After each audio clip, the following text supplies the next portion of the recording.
kenapa ya pemerintah tidak melihat ini lebih kayak ini sesuatu hal yang perlu banget gitu. Kayak kenapa ya Mbak ya?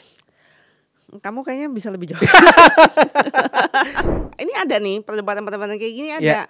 Yeah. Masa kurator jadi art dealer juga kira-kira. Buat aku sih ya kalau itu udah kesepakatan sama senimannya.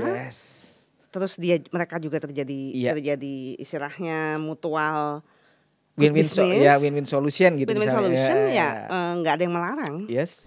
Seniman mungkin kadang-kadang ya udah dia laku apa enggak gitu ya. Gitu. Tapi maksudnya abis itu kan nggak laku ya udah pilihan lo nggak jadi seniman lagi. Katakanlah profesi kurator dan kepakaran seni lainnya. Iya betul. Yang kemudian bisa mengubah kebijakan. Kita aja juga sering merasa nggak didengar kok Dom. Bahwa harus sekolah tuh penting nggak? Apa? Sekolah. Yang tadi kita ngomong di awal bahwa ada ITB yang memfasilitasi untuk menjadi kurator misalnya. Jujur ke gue ya. Iya. Buat gue nggak.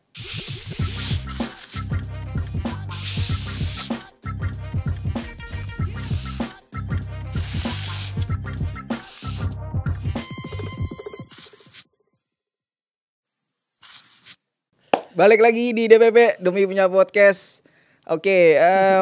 Terima kasih banget nih, hari ini adalah hari yang spesial juga karena dari kemarin sempat menghubungi narsum ini dan tipikal yang mungkin harus menentukan waktu karena posisinya kadang di Indonesia, kadang ada di satu negara, jadi emang harus dicocokin nih waktunya.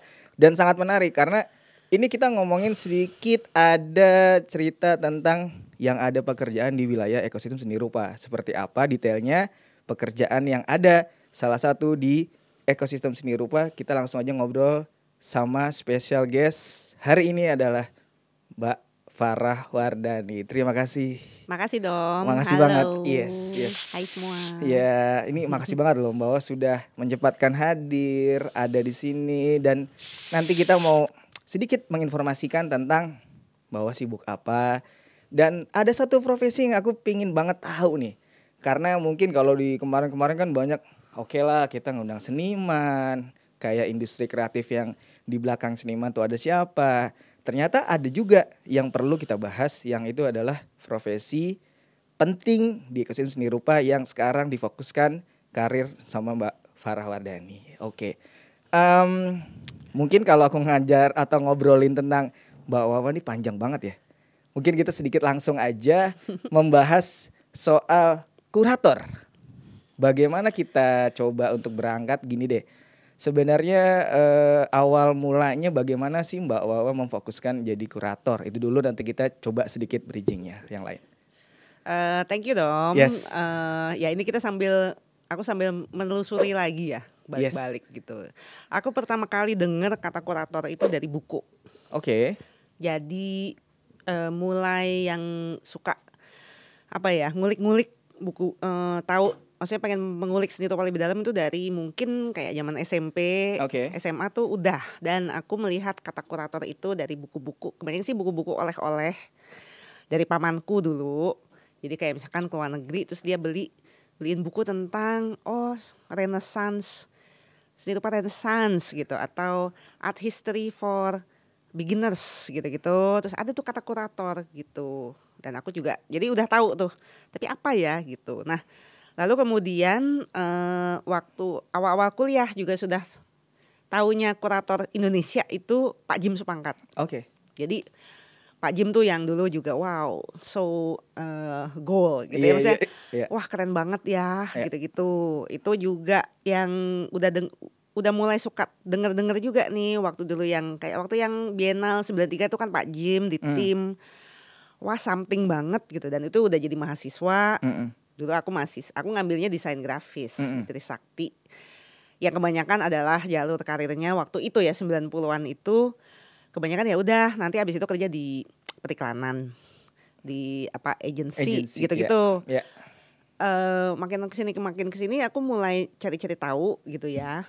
Dan sebenarnya bukan soal kuratornya saja, tapi bahwa kayaknya kok gue nggak mau jadi desainer grafis ya. Gue nggak mau kerja di iklan. Gue pengen mendalami si dunia aku pengen mendalami seni lebih dalam.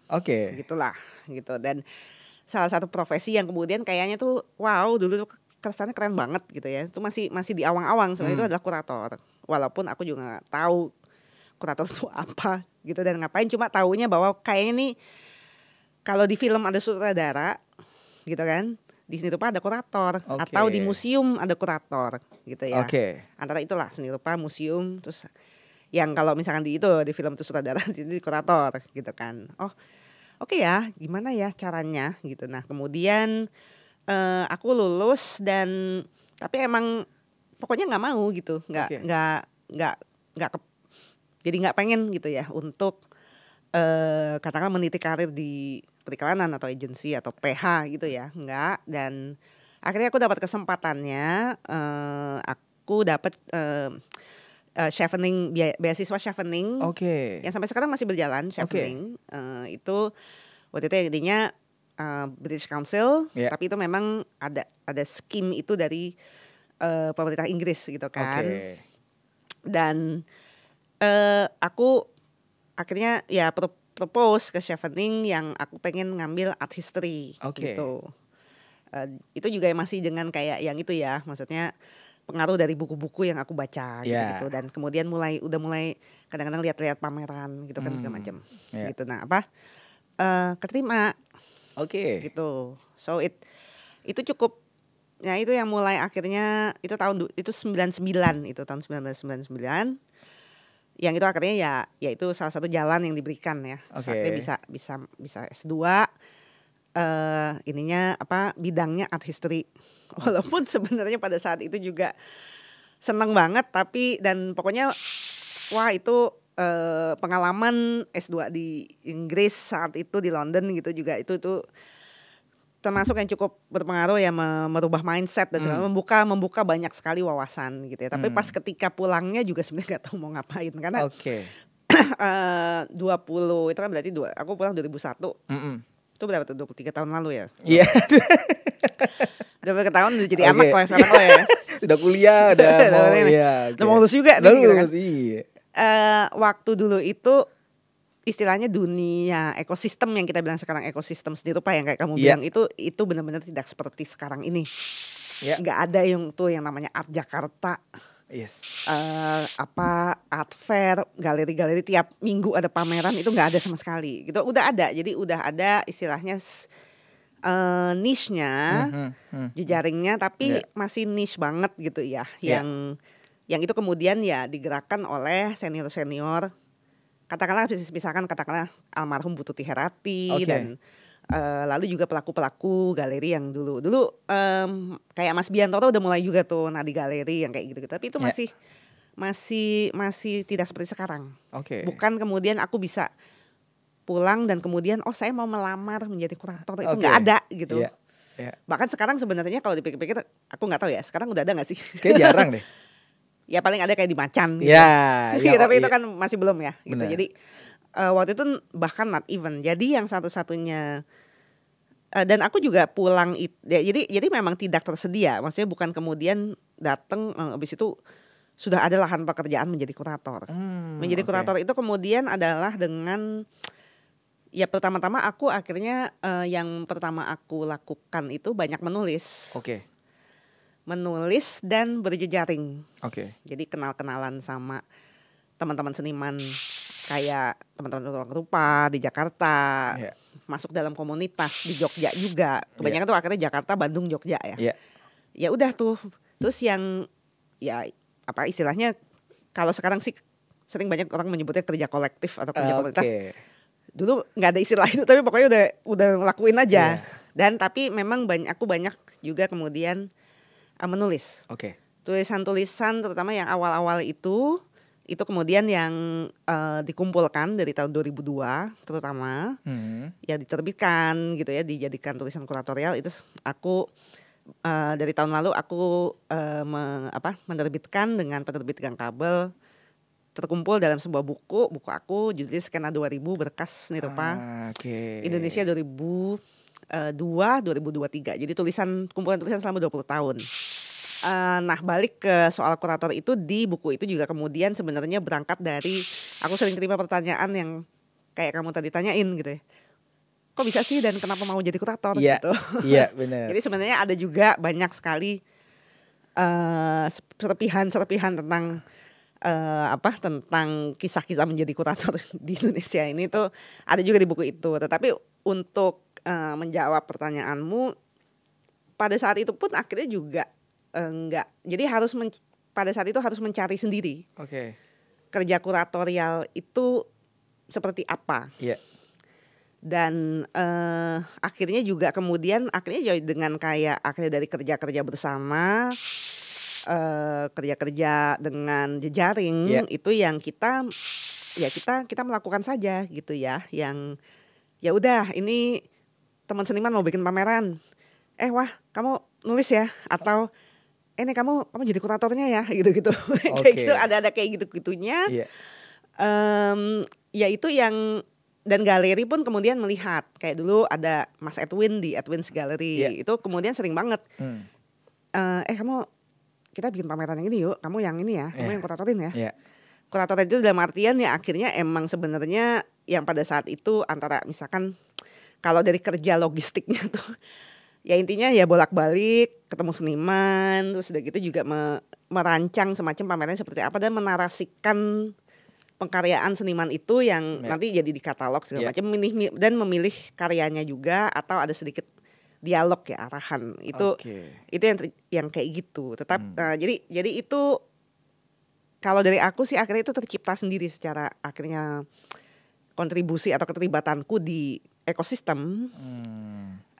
Serta ya seiring dengan ekosistem itu berkembang, terutama ketika kita ngomongin seni kontemporer ya, gitu. Tetapi kalau misalkan akhirnya mau ditanya definisi sebenarnya kurator itu apa, perlu diobrolin nggak Dom? Boleh. Kalau kita nelusurin lagi sebenarnya kurator itu apa? Ngapain gitu ya? sih? Ngapain? Iya, paling simpel kan pasti pertanyaan itu. Yes. Jadi kalau yang sesuai dengan yang aku juga pelajari. Betul. Akhirnya ujung-ujungnya juga kemudian sempat terlibat dalam kerja museum juga ya nanti ya di tahun yang pas aku di National Gallery Singapore akhirnya. Tapi kalau misalkan profesi kurator itu sendiri sebenarnya profesi yang terkait dengan dunia pelestarian dan dunia permusiuman. Dunia pelestarian ini yang awalnya sebenarnya bukan ini ya. Ya dia sebenarnya akhirnya lekat dengan keilmuan gitu, dan terutama preservasi. Yang dulu sebenarnya awal-awal di barat ya, itu lebih lekat dan dipakai untuk kebun binatang. Jadi nama kurator tuh dulu buat itu. Dulu yang sering, yang istilahnya abad 19 atau apa, itu sebenarnya kurator itu kebun binatang. Jadi yang berkaitan dengan ya pelestarian ya, pencegah kepunahan. Jadi binatang gitu-gitu kan, kayak gitu. Tapi kemudian akhirnya dipakai juga di museum. Kalau di legal hukum juga memakai kata kurator untuk sebagai kayak auditor tentang kurator kepailitan gitu-gitu juga dipakai tuh. Gitu ya. Di museum akhirnya dia jadi lebih akhirnya lebih awam sesuai perkembangan sejarahnya. Memang dia sangat lekat sekali dengan museum. Dalam artian hampir mirip nih tentang pelestarian juga, tapi lebih ke pelestarian artefak atau karya-karya. Terutama di konstruk museum barat ya, yang kita kenal, yang kayak kita sekarang. Museum sendiri kan sebenarnya konsep cukup barat ya, tentang pelestarian budaya benda gitu kan. Bahwa benda ini mempunyai nilai sejarah tersendiri, mempunyai nilai khusus tersendiri yang dia layak dilestarikan, pusaka gitu-gitu kan, kayak gitu. Kalau yang di kita sebenarnya ada misalnya kayak pamong budaya, dia penjaga gitu ya, kayak gitu, itu kurator gitu ya. Jadi tapi dia juga kemudian jadi dia mengatur menjaga kelestarian, perawatan dari benda-benda ini, termasuk juga bagaimana mempresentasikannya. Gitu misalnya di museum itu. Tetapi yang sebenarnya kata kuncinya itu bahwa dia lekat sekali tentang pelestarian. Dan nilai. Dia penilai gitu ya. Makanya kurator dipakai buat nilai mahilit, maksudnya dia berkenaan dengan persoalan nilai-nilai sebenarnya. Ya maksudnya kenapa nih benda mesti abadi gitu kan? Karena dia punya nilai agung gitu. Makanya terus seni rupa sangat ya seni rupa kan akhirnya juga ke modern. Seni rupa modern kan juga berkaitan sekali dengan persoalan-persoalan itu ya. Gitu. Makanya sebuah karya seni, fine art, nah kurator akhirnya lekat sebuah profesi yang makanya misalkan bedanya misalkan di film ada sutradara gitu-gitu, ada di teater ada dramaturg gitu-gitu. Ini kurator nih gitu. Ya jadi dia dia perkembangannya kemudian kurator nggak cuma juga dengan seni kontemporer. Kurator akhirnya nggak cuma harus bekerja di museum. Dia kemudian dia bekerja di independen atau dia di galeri atau di institusi seni gitu yang dia diharapkan atau banyak profesinya kemudian berkaitan dengan mengarahkan yaitu misalkan membuat pameran atau memberi arahan kepada seniman untuk kemudian pengkaryaan dan nanti ya kemudian itu akan dipamerkan yang menampilkan sebuah wacana tertentu, yaitu nanti dia juga kemudian mengatur skenografinya, mengorkestrasi lah gitu, semacam pengarah artistik juga gitu dari ide sebuah pameran dan sebagainya. Jadi akhirnya cukup menjadi luas ya, gitu dengan berkembangnya istilahnya skena seni kontemporer global juga yang kemudian masuk juga ke Indonesia, gitu. Karena akhirnya juga ya bisa kemudian ya dia punya semacam teori tertentu, dia punya semacam menangkap gejala tertentu di fenomena tertentu di seni rupa, dan kadang-kadang juga jadi mirip misalkan kayak mungkin kalau kayak pengarah musik juga ya, music director atau apa. Oh ini musik ini nih gitu-gitu atau produser gitu ya, ini ada tren atau ini yang bisa mengubah musik nih gini-gini akhirnya bikin rekor yang dia jadi wah ini sebuah tawaran baru di dunia musik gitu kan, yang itu akhirnya jadi milik publik gitu ya. Kurator sama gitu sebenarnya, hampir mirip gitu ya, memilih seniman baru atau karya-karya yang kemudian dianggap memiliki nilai kesejarahan, nanti dibungkus oleh dia untuk either menjadi koleksi atau koleksi museum atau koleksi pribadi. Sekarang juga kolektor pribadi banyak banget. Dan ya atau melakukan proyek-proyek seni yang ya istilahnya bagian dari dinamika si skena ini ya, seperti itu. Atau sesimpel ya memang ada juga ya kurator yang emang udah juga ya seperti layaknya produser gitu ya. Dia udah punya jejaring juga nih dengan seniman-seniman yang emang udah cocok banget sama dia. Jadi dia akan bekerja juga secara dekat dengan seniman itu dan mereka terus berdialog untuk mengeluarkan tawaran-tawaran baru dalam seni. Seperti itu. Iya. Terlalu ini enggak? Rumit nggak? Enggak dong. Justru aku seneng nih ketika aku coba bertanya dijelaskannya, ini cukup detail buat akunya. Dan ilmu banget kalau kata anak sekarang, daging banget obrolannya gitu. Karena tapi ya ini juga dari akhirnya perkembangan ya, dan karena aku ya learning by doing. Gitu soal kurator-kuratoran ini gitu kan. Karena kalau dulu sebenarnya juga kadang-kadang kayak misalnya ya di antara pelaku ekosistemnya sendiri juga kadang-kadang nggak tahu juga gitu. Jadi kadang-kadang kurator cuma diharapin nulis aja. Udah nulis tuh udah ngurasi gitu loh. Kalau aku sebenarnya sih I don't mind.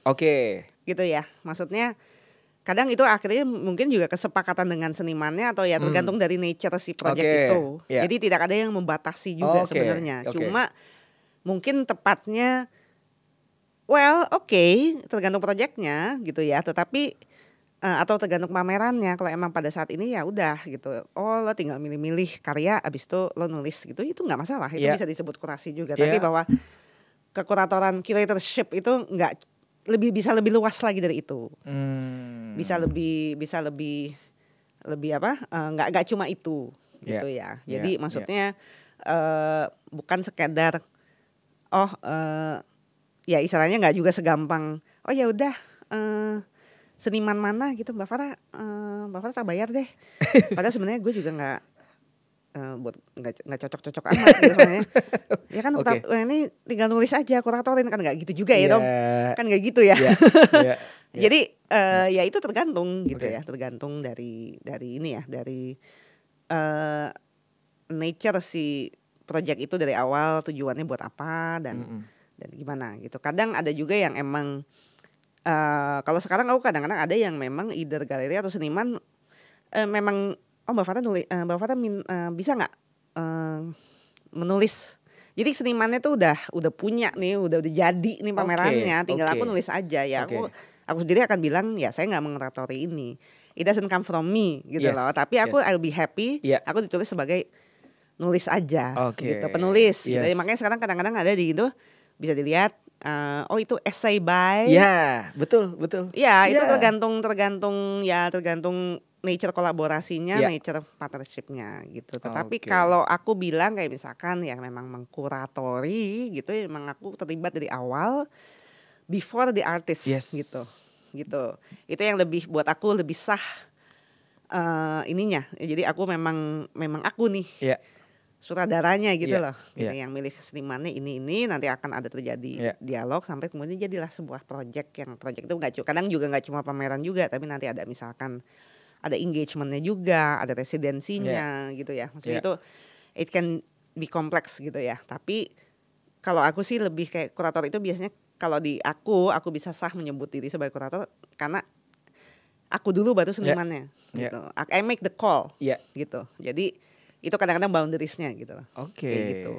Jadi memang ada ruang diskusi di sana dari awal. Bagaimana akhirnya ini kayak subject matter juga akan diobrolkan di situ juga ya. Pasti. Jadi memang ada tektokan lah simpelnya gitu. Atau yang kemudian aku juga udah punya ininya konsepnya.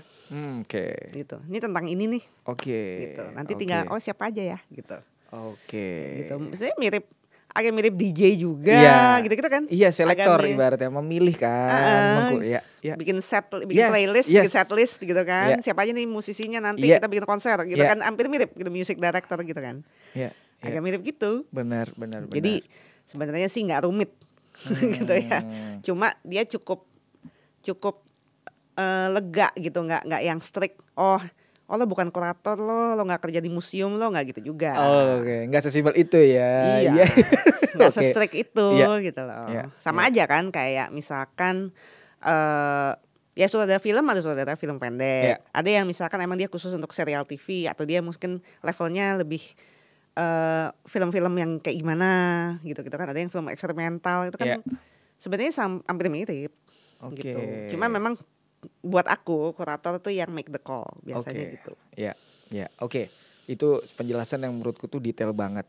Aku mau coba sedikit bertanya misalnya dari sisi yang berbeda. Ini ketika misalnya mungkin dari banyak yang nonton ini itu kan benar-benar usia produktif, di mana juga memang lagi meniti karir dan mungkin mereka tertarik lah untuk memang memfokuskan diri di karir kurator.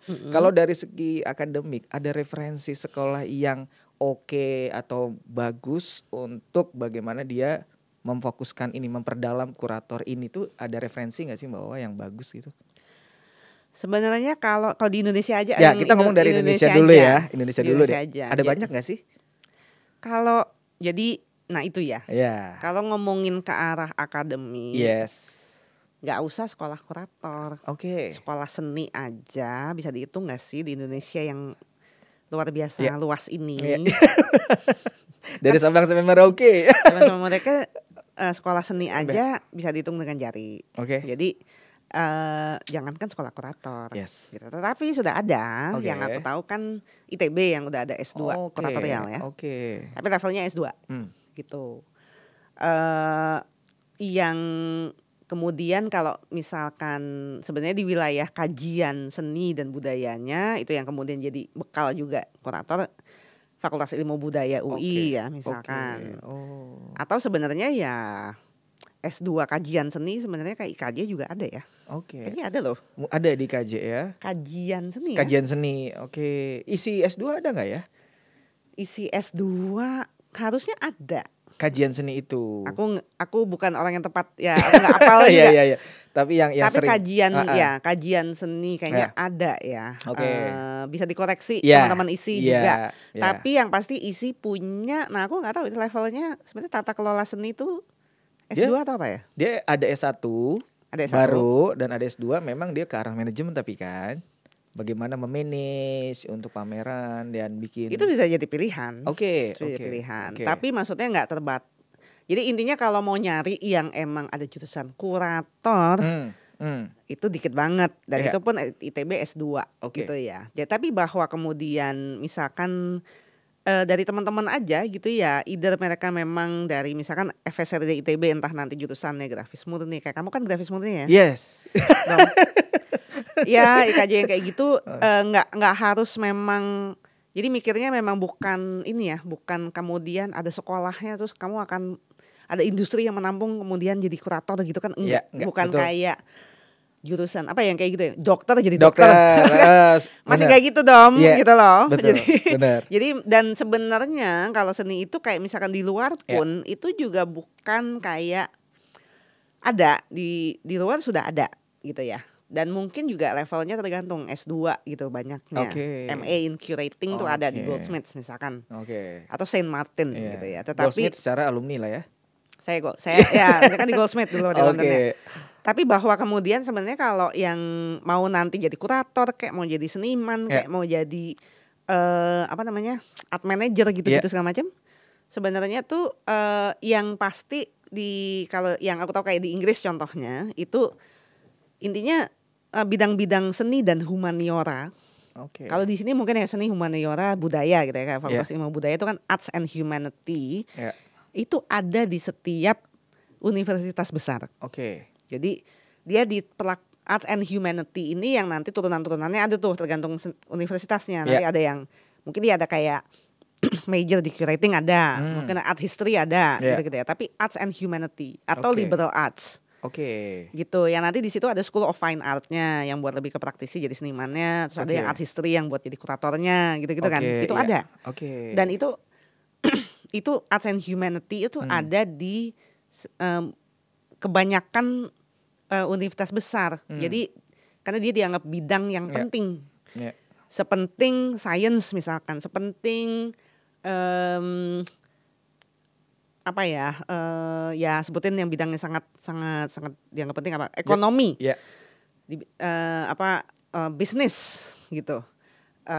Dianggap sama payung besarnya gitu ya, yang menjadi fakultas gitu. Kalau di sini itu kan ya itu seninya, sekolah seninya aja bisa dihitung dengan jari, dan bidang seni ini belum dianggap gitu sebagai setara misalkan fakultas ya istilahnya fakultas ekonomi UI gitu ya, ada fakultasnya gitu. Yang sekarang akhirnya ada fakultas ilmu budaya itu Arts and Humanity di UI gitu ya. Tapi kan UI nggak punya juga fakultas seni gitu kan, nggak gitu ya. Tapi bagaimana ekosistem akademi is another universe yang aku juga bukan ahlinya karena aku bukan akademisi gitu. Tetapi itu kita ngeliat kenyataannya aja. Jadi kayak Faculty of Arts and Humanity itu banyak gitu dan itu kemudian dan itu karena seiring dengan ekosistemnya juga, ibaratnya di tiap kota, katakanlah di Inggris sampai yang kota kecil atau ada museum, ada galeri, ada art center, gitu. Di kita mungkin belum sampai situ dong. Maksudnya masih, karena kita melihat, ya mungkin kayak sekarang kita ngelihat aja gitu ya, skena gitu ya. Kalau kita ngomong skena seni rupa, itu juga masih di kota-kota besar, itu masih sesuatu hal yang cukup masih kelas menengah dan urban. Ya misalkan kenapa nggak ada art school di Papua gitu, gitu. Kenapa nggak ada di isi ada di Padang ya? Ada isi Padang ada. Kenapa nggak ada di Kalimantan nggak ada ya sama sekali. Nggak ada. Pasti ada. Nggak ada.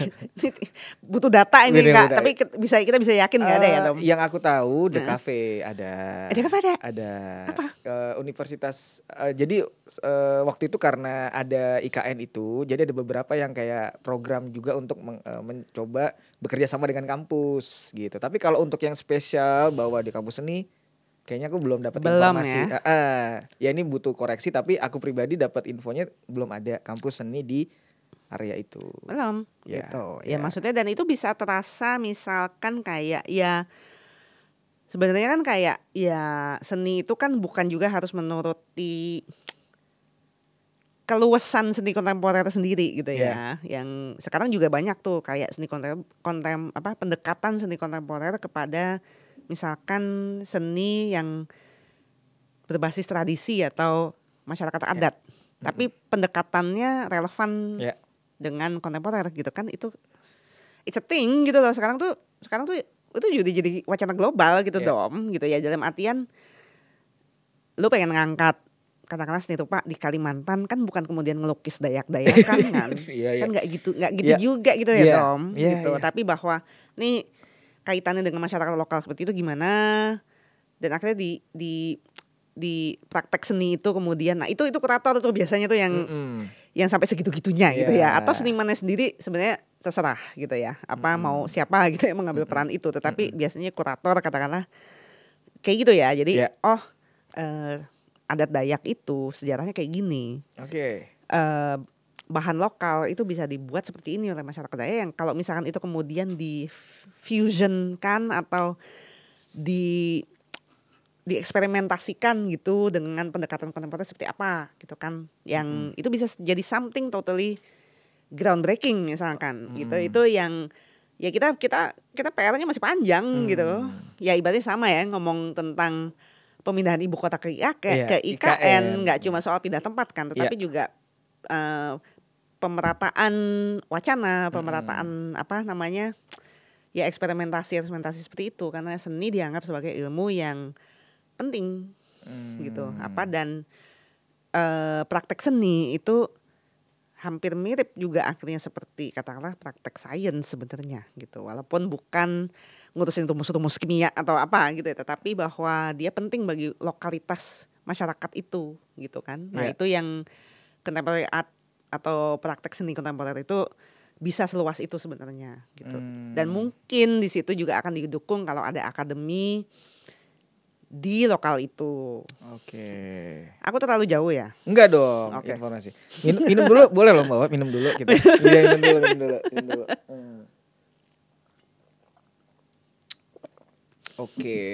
Lalu kalau dirasa bahwa sosok atau si karir kurator ini penting di ekosistem seni rupa ini, kenapa tidak populer ya dengan perbedaan yang seniman? Orang akan mendambakan gue pengen jadi seniman, tapi jarang kita mendengar gue pengen jadi kurator gitu. Kenapa ya Mbak Wa ya? Masa sih?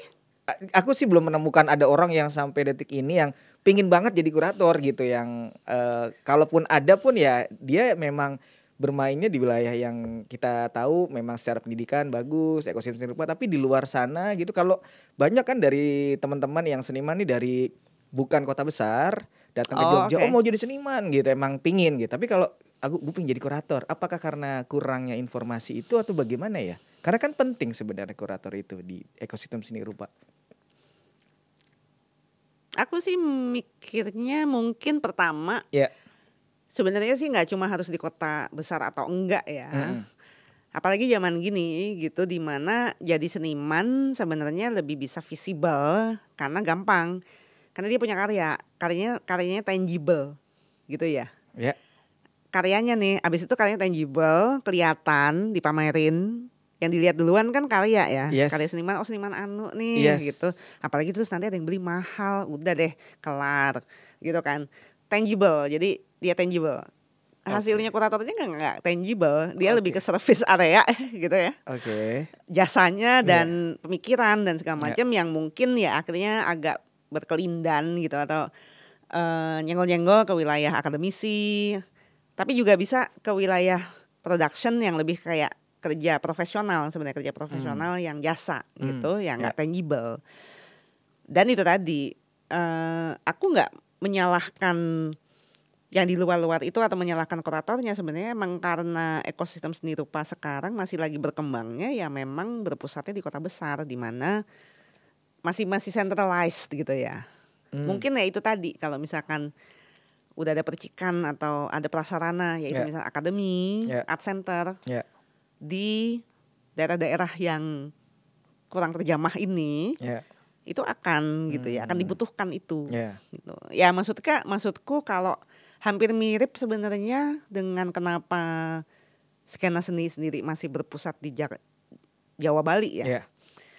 Bukan nggak ada seniman yang bukan dari daerah itu loh, seniman dari Padang, dari itu banyak. Tapi mereka pindah ke Jawa lagi gitu karena skenanya begitu.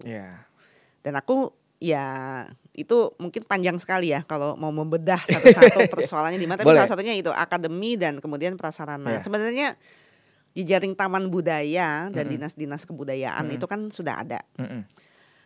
Nah ya aku tidak bisa ngomong yang seaktif mana, perannya sebagaimana di tiap daerah ini aku nggak tahu. Gitu. Apakah cuma jadi misalkan kalau dinas kebudayaan di daerah ini cuma kayak misalkan bukan kayak menerbitkan atau mengembangkan ini, tapi lebih ke mungkin ada prioritas lain, aku nggak tahu. Gitu. Jejaring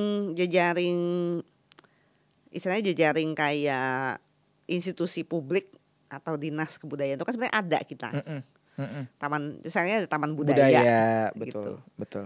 Nah itu apakah kemudian mungkin ada prioritas di pemerintah lokalnya yang lebih jadi kalau misalkan yang ini ya udah taman budayanya buat pentas aja gitu-gitu, atau buat mungkin ada peran lain, misalkan mungkin lebih banyak digunakan untuk perkumpulan warga gitu. Kita nggak tahu gitu. Tapi mungkin ya di situ mungkin untuk menjawab ini ya di satu sisi lain penelitian tentang itu juga tentang seni atau kelokalan budaya gitu ya, itu juga masih kurang kalau buat aku gitu. Jadi memang artinya kan perlu ada riset khusus juga ya kenapanya. Karena kalau kita coba untuk spekulasi begini ya kita belum pasti dan belum tahu juga ya detailnya. Riset ekonomi kreatif mungkin ya, tapi kan itu kan nanti jadi lebih ke industri, misalkan aku tahu lah gitu, riset pengrajin rotan gimana. Tapi intinya ya udah itu berarti pendataan tentang pengrajin rotan yang nanti industri rotan buat nanti ekspor impor itu kan, tapi it's a different thing. Yang memang tentang peran seni dan budaya di warganya dan bagaimana itu kemudian menjadi ekosistem yang bisa sustain dan berkembang, itu kan ya negara kita gede banget sih ya. Benar. Gede banget sih. Gede. Jawa aja juga belum keluar kan gitu. Jadi apalagi di situ gitu. Gitu sih. Dan maksudku kalau aku tidak pernah berposisi sebagai yang pengen menjawab persoalan atau jadi ceritanya wah ini hero, karena justru nggak di situ. Buat aku ya misalkan justru itu kalau di lokalnya itu ada misalkan kalau sekarang aku kayaknya justru yang kayak di Indonesia Timur misalkan either di Makassar atau misalkan di Sumba. NTT, NTT tuh cukup itu tuh kayaknya tuh. Stand up cukup juga menarik sih. Tuh. Dan di situ dikembangkan ya itu either kurator atau seniman itu tuh yang dari situnya. Mereka yang menawarkan itu, bukan aku juga tidak pernah mau yang kemudian jadi gue gitu loh yang harus inilah kurasi gitu-gitu kan, nggak gitu juga gitu. Kan gitu. Itu yang ya aku nggak tahu mungkin apakah semua daerah harus begitu ya, karena ada yang mungkin ya itu tadi prioritas kelokalannya lebih ke hal lain, lebih ke agrikultur misalkan gitu. Tapi ya aku sih sebenarnya kayak misalnya terlibat juga kayak di yang misalkan kayak yang sekarang ada Indonesiana, ada Indonesiana ya kayak beberapa daerah tuh kayaknya lagi wah itu kayaknya happening banget, menarik banget tuh. Dom. Lagi banyak diekspos. NTT. Gitu kan, Sumba. Ada juga kadang-kadang keterkaitan dengan turisme. Yang di daerah kayak misalnya NTT itu adalah Labuan Bajo, lagi happening banget gitu kan. Nanti habis itu berefek ke ininya, ke apa? Ke seninya juga. Nah, maksudnya yang bagaimana sebenarnya menyambut kalau udah kayak gitu kan sebenarnya kalau gitu harus ada sekolahnya nih. Now, it's kebijakan men. Gitu loh. Harusnya gejala-gejala itu gitu ya. Tetapi kayak gue kurator di Jakarta gitu kan, yang ini urban gitu, bukan aku. Buat aku tertarik ke situ dan misalnya bagaimana berdialognya, tapi itu buat aku level kebijakan dong. Gue juga tidak pernah memposisikan nih gue terus gue harus jadi hero di daerah lokal. Tapi yang gue pengen justru pertanyaan gue, pengen sih kenalan kurator dari Papua gitu kan, keren banget gitu. Nah kenapa itu gitu loh, itu buat gue justru gue lebih tertarik ke situ sih. Akan senang sekali misalkan ya itu ternyata ada nih kurator dari NTT gitu, yang dia membawa perspektif dia dan kita jadi bisa paham gitu apa wacana yang berkembang di situ dan kenapa itu penting buat buat warga di situ. Yang nanti kemudian nanti kita pameran bareng ya, nanti kita pameran di Jakarta ya itu soal lain gitu. Tapi itu yang belum terjadi sih. Ini dari gue ya. Maksudnya kalau ternyata juga ada variabel lain yang belum, ada missing link yang belum terjawab di hal lain, aku nggak tahu. But it is true. Profesi kurator ini it's still something yang itu akhirnya ya ini bagian dari tumbuhnya dinamika ekosistem seni kita yang mungkin ya memang masih banyak PR-nya.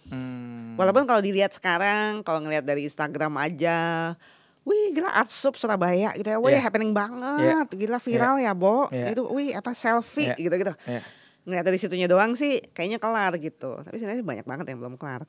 Buat gue ya. Gitu. Jadi memang perspektifnya untuk memang bisa melihat di karir si kurator ini memang ada banyak banget ya berarti Mbak Wawa ya, untuk bisa kita dalemin ya. Nggak cuma soal tadi nulis, mengkurasi gitu ya. Dan justru itu, maksudnya it's a good question from you. Maksudnya kurator juga bukan harus seni rupaan yang kayak Art Jakarta atau Art Sub atau ruang rupaan gitu gitu. Misalkan emang katakanlah ya katakan kita disebut di mana ya, di Kalimantan gitu. Misalnya yang berkembang di sana misalkan materi atau tenun gitu ya di Sumba gitu ya. Tenun itu something gitu ya materialitinya, dan yang emang tahu ininya kan orang sana. Itu juga bisa menjadi something ya, itu tugas kurator juga gitu. Gitu yang untuk kemudian dia mengembangkan gitu seni yang matters gitu di daerah itu ini loh. Nggak kemudian ya dia harus niru-niru yang yang istilahnya kayak kita sekarang nih di Jakarta nih gitu ya. Kan nggak gitu. Dan it can be, buat aku still believe itu bisa jadi something meaningful banget. Dan jadi kita ngomongin budaya Indonesia segala macam itu bisa jadi sesuatu banget gitu loh. Dan itu penting untuk si perkembangan masyarakat itu sendiri. Bukan cuma hanya jadi beban si kurator ya. Ya kuratornya, senimannya, ya ekosistem kesenian yang ada di situ. Yang itu sebenarnya kan udah berjalan, ya misalnya Dana Indonesiana yang kemudian pekaryaan yang di support Dana Indonesiana kan pengennya mencari kayak gitu juga ya. Gitu ya. Nanti kan udah banyak yang terjadi juga tuh tercipta juga dari situ. Itu aja sebenarnya udah bahan riset loh. Dari efeknya Dana Indonesiana itu ya. Dari beberapa tempatnya sudah mulai banyak program ya. Udah bikin macam-macam juga gitu, bisa dilihat lagi gitu. Itu aja udah banyak loh. Gitu. Nanti ada yang itu kan macam-macam tuh. Ada yang bikin karya inovasi dari kelokalannya apa, bikin pengarsipan heritage-nya apa, gitu-gitu. Itu aja udah bahan riset. Yang riset siapa? Yang riset cuma dikit. Itu gitu. Tapi ya ini lemparan-lemparan gue, maksudnya makanya aku nggak berposisi sebagai orang yang juga kemudian bisa menjawab itu, tapi ya ini kita ngomong mungkin ya ini tantangan buat katakanlah ya misalkan sekarang ada Kementerian Kebudayaan baru. Benar. Itu dari yang udah terjadi aja tuh banyak banget yang bisa dilihat lagi dan bahwa Indonesia tuh gede banget, tapi juga seni kontemporer is one thing yang kita akrab ini Dom. Ya di Jakarta ini gitu ya, ngomonginnya tentang misalkan soal wacana urban dan segala macam. di daerah lain ya itu seru banget sebenarnya. Gitu. Bukan hanya nanti bikin pentas apa gitu ya. Atau cuma pamerannya udah gitu kan. Enggak gitu gitu. Artinya memang sudah ada sebenarnya jalan ke sana, tinggal bagaimana kita lebih menggali lebib dalam lagi ya sebenarnya ya. Ya, dan prasarana-prasarana seperti apa yang memang prioritas dibutuhkan gitu untuk itu. Iya. Kayak gitu. Oke. Berarti ini efek dari bagaimana pentingnya si pemerintah itu sendiri untuk mensupport ini ya. Kenapa ya pemerintah tidak melihat ini lebih kayak ini sesuatu hal yang perlu banget gitu. Kayak kenapa ya Mbak ya? Kamu kayaknya bisa lebih jauh. Buat Bapak Menteri Kebudayaan. Ya. Enggak ada. Ini kan kita kan ngobrol yang perspektif aja Mbak. Maksudnya bahwa tahu apa. Karena mungkin ada hubungannya nih kenapa aku bertanya itu. Karena mungkin ada ya ini relate dengan misalnya jadi fungsi kurator itu sendiri mungkin ya. Memberikan informasi, memberikan suges ke pemerintah misalnya. Karena kan ya itu dia tadi kita udah jelasin. Aku lagi masih coba memetakan nih Dom. Ini kita masih hubungkan dengan profesi kurator. Tapi kurator kan hanya satu bagian juga ya. Yes. Yang di sini kan akhirnya pertanyaannya adalah ke pembuat kebijakan. Iya. Katakanlah oke, profesi kurator dan kepakaran seni lainnya. Iya, betul. Yang kemudian bisa mengubah kebijakan. Yes. Kita aja juga sering merasa gak didengar kok Dom. Iya benar. Makanya aku bikin podcast ini siapa tuh didengar gitu salah satunya. Sebagai pelaku seni aja, sebagai pelaku seni aja, entah aku sebagai kurator, penggiat kesenian, pelaku budaya, penulis juga, yang istilahnya gue kan akhirnya ya kayak nggak cuma kurator aja ya, gue sebenarnya palu gada gitu loh, palu mau gue gada ya. Aku bikin lembaga arsip juga, arsip seni. Terus udah gitu ngurusin koleksi waktu itu juga, dan di DKJ juga segitu, tentang pengkoleksian seni rupa, pelestarian segala macam. Terus proyek-proyek seni kontemporer juga, bienal juga segala macam, dan nggak yang kayak gue nggak cuma satu, yang lain juga gitu ya. We do many things yang kita bisa gitu kan. Istilahnya jadi ya emang ya kalau ngomongin kitanya, ya kita sih lakuin apapun yang kita bisa di skena. Tapi ketika akhirnya emang misalkan ya kalau diajak jadi narsum aja, untuk kemudian kalau dulu di DKJ itu apa namanya? Yang RPAD, rencana pembangunan. RPetra, bukan beda. Renstra, lalala tuh, yang pokoknya. Itu forum kan? Ya pokoknya nanti tuh kita nanti diminta juga, itu tuh ada aja sih, gitu, nanti diminta ininya aspirasi atau nanti atau membuat rancangan apa sih, rancangan pengembangan kesenian, RPKD. Rancangan pengembangan kesenian daerah. RPKD. Tapi sempet itu ke Pemda gitu kan, ya ada aja gitu-gitu. Ujung-ujungnya tapi nggak tahu kemana itu Dom. Jadi hanya ada aja. Tapi nggak tahu perkembangannya gitu. Maksudnya yang itu juga kita nggak tahu, karena kalau aku pelaku gitu ya. Aku pelaku di dunia yang udah aku nyemplung ini, aku nggak tahu juga gitu kan di level pembuat kebijakan, dan bukan tipe yang diundang-undang ke DPR, kita kan bukan ya Dom. Bukan malas juga ya, kita berkarya aja, tapi ketika akhirnya itu emang nggak ada buat aku sih. Kalau aku sih ya seniman atau pelaku seni dan budaya ini jarang didengar. Ya kemudian itu menjadi kebijakan misalkan gitu ya, kayak gitu. Nggak, nah nyangkutnya gimana aku nggak ngerti. Gitu. Oke, ini aku coba tarik lagi ke obrolan soal kurator. Kalau tadi lebih agak luas ya. Luas tuh ya. Kemana-mana tuh. Tapi nggak apa-apa, ini kan obrolan. Nggak apa-apa obrolan. Oke. Balik lagi ke kurator atau bagaimana profesi ini, tadi sudah sedikit jabarin detailnya, bagaimana soal menuju ke sananya. Nah, kalau kita ngomong soal sebagian kecil pertanyaannya, misal kalau kita sisi komersil, tadi karena ada mention soal kurator juga di beberapa kegiatan komersil, entah itu art fair atau acara-acara pameran yang di galeri, dan khususnya itu memang untuk galeri-galeri komersil. Apakah kurator itu juga menentukan harga nggak sih, bahwa? Jawaban simple, ada yang iya. Oke. Kalau aku sih enggak. Kenapa bisa ada yang boleh, ada enggak? Itu ataukah balik lagi soal negosiasinya atau bagaimana? Negosiasi mungkin kata yang lebih angle yang lebih tepat. Ya. Jadi sebenarnya kalau aku sih ini ada nih perdebatan kayak gini ada. Masa kurator jadi art dealer juga kira-kira buat aku sih ya kalau itu udah kesepakatan sama senimannya. Terus mereka juga terjadi istilahnya mutual win-win win-win solution gitu. Win-win solution nggak ada yang melarang. Yes. Bahkan kalau misalkan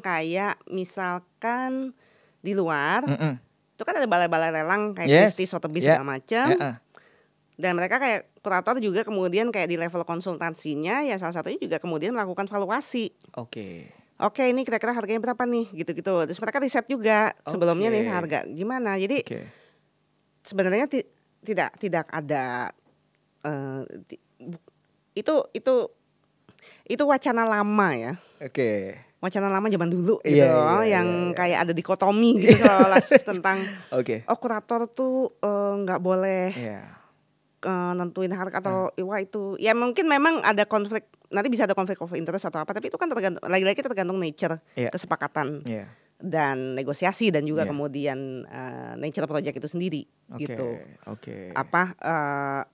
Itu purely tergantung dari karakter projectnya. Kalau aku sendiri dan ada juga kalau aku nih ya, dan ini yang jarang dibicarakan walaupun ini juga bukan harus rigid gitu, tapi kalau aku bergantung juga dari ininya sumber dananya. Aku lebih banyak, kenapa aku enggak? Aku lebih banyak proyek-proyekku memang dari grant filantropi, dari dana publik, gitu, yang kemudian proyek-proyeknya itu lebih kayak non profit. Masalah nanti karyanya dijual senimannya, terus dibeli orang, rezeki senimannya, aku nggak urus. Yang pasti ininya aku tidak menarik commission atau apapun, tidak berlaku sebagai art dealer dari situ. Itu nanti ada art dealer sendiri, senimannya juga jual sendiri, ada yang nawarin koleksi, terserah. Itu rezeki senimannya. Dan aku di satu sisi berarti karyanya berhasil dong. Atau gimana ya? Atau penerimaan publiknya bagus. Tapi kalau aku juga dari pertanggungjawaban atas yang mendanai siapa. Misalkan kayak aku ya itu dana publik, dana pemerintah. Atau ya itu dari pajak rakyat. Bukan modal gue ndewe. Gitu ya.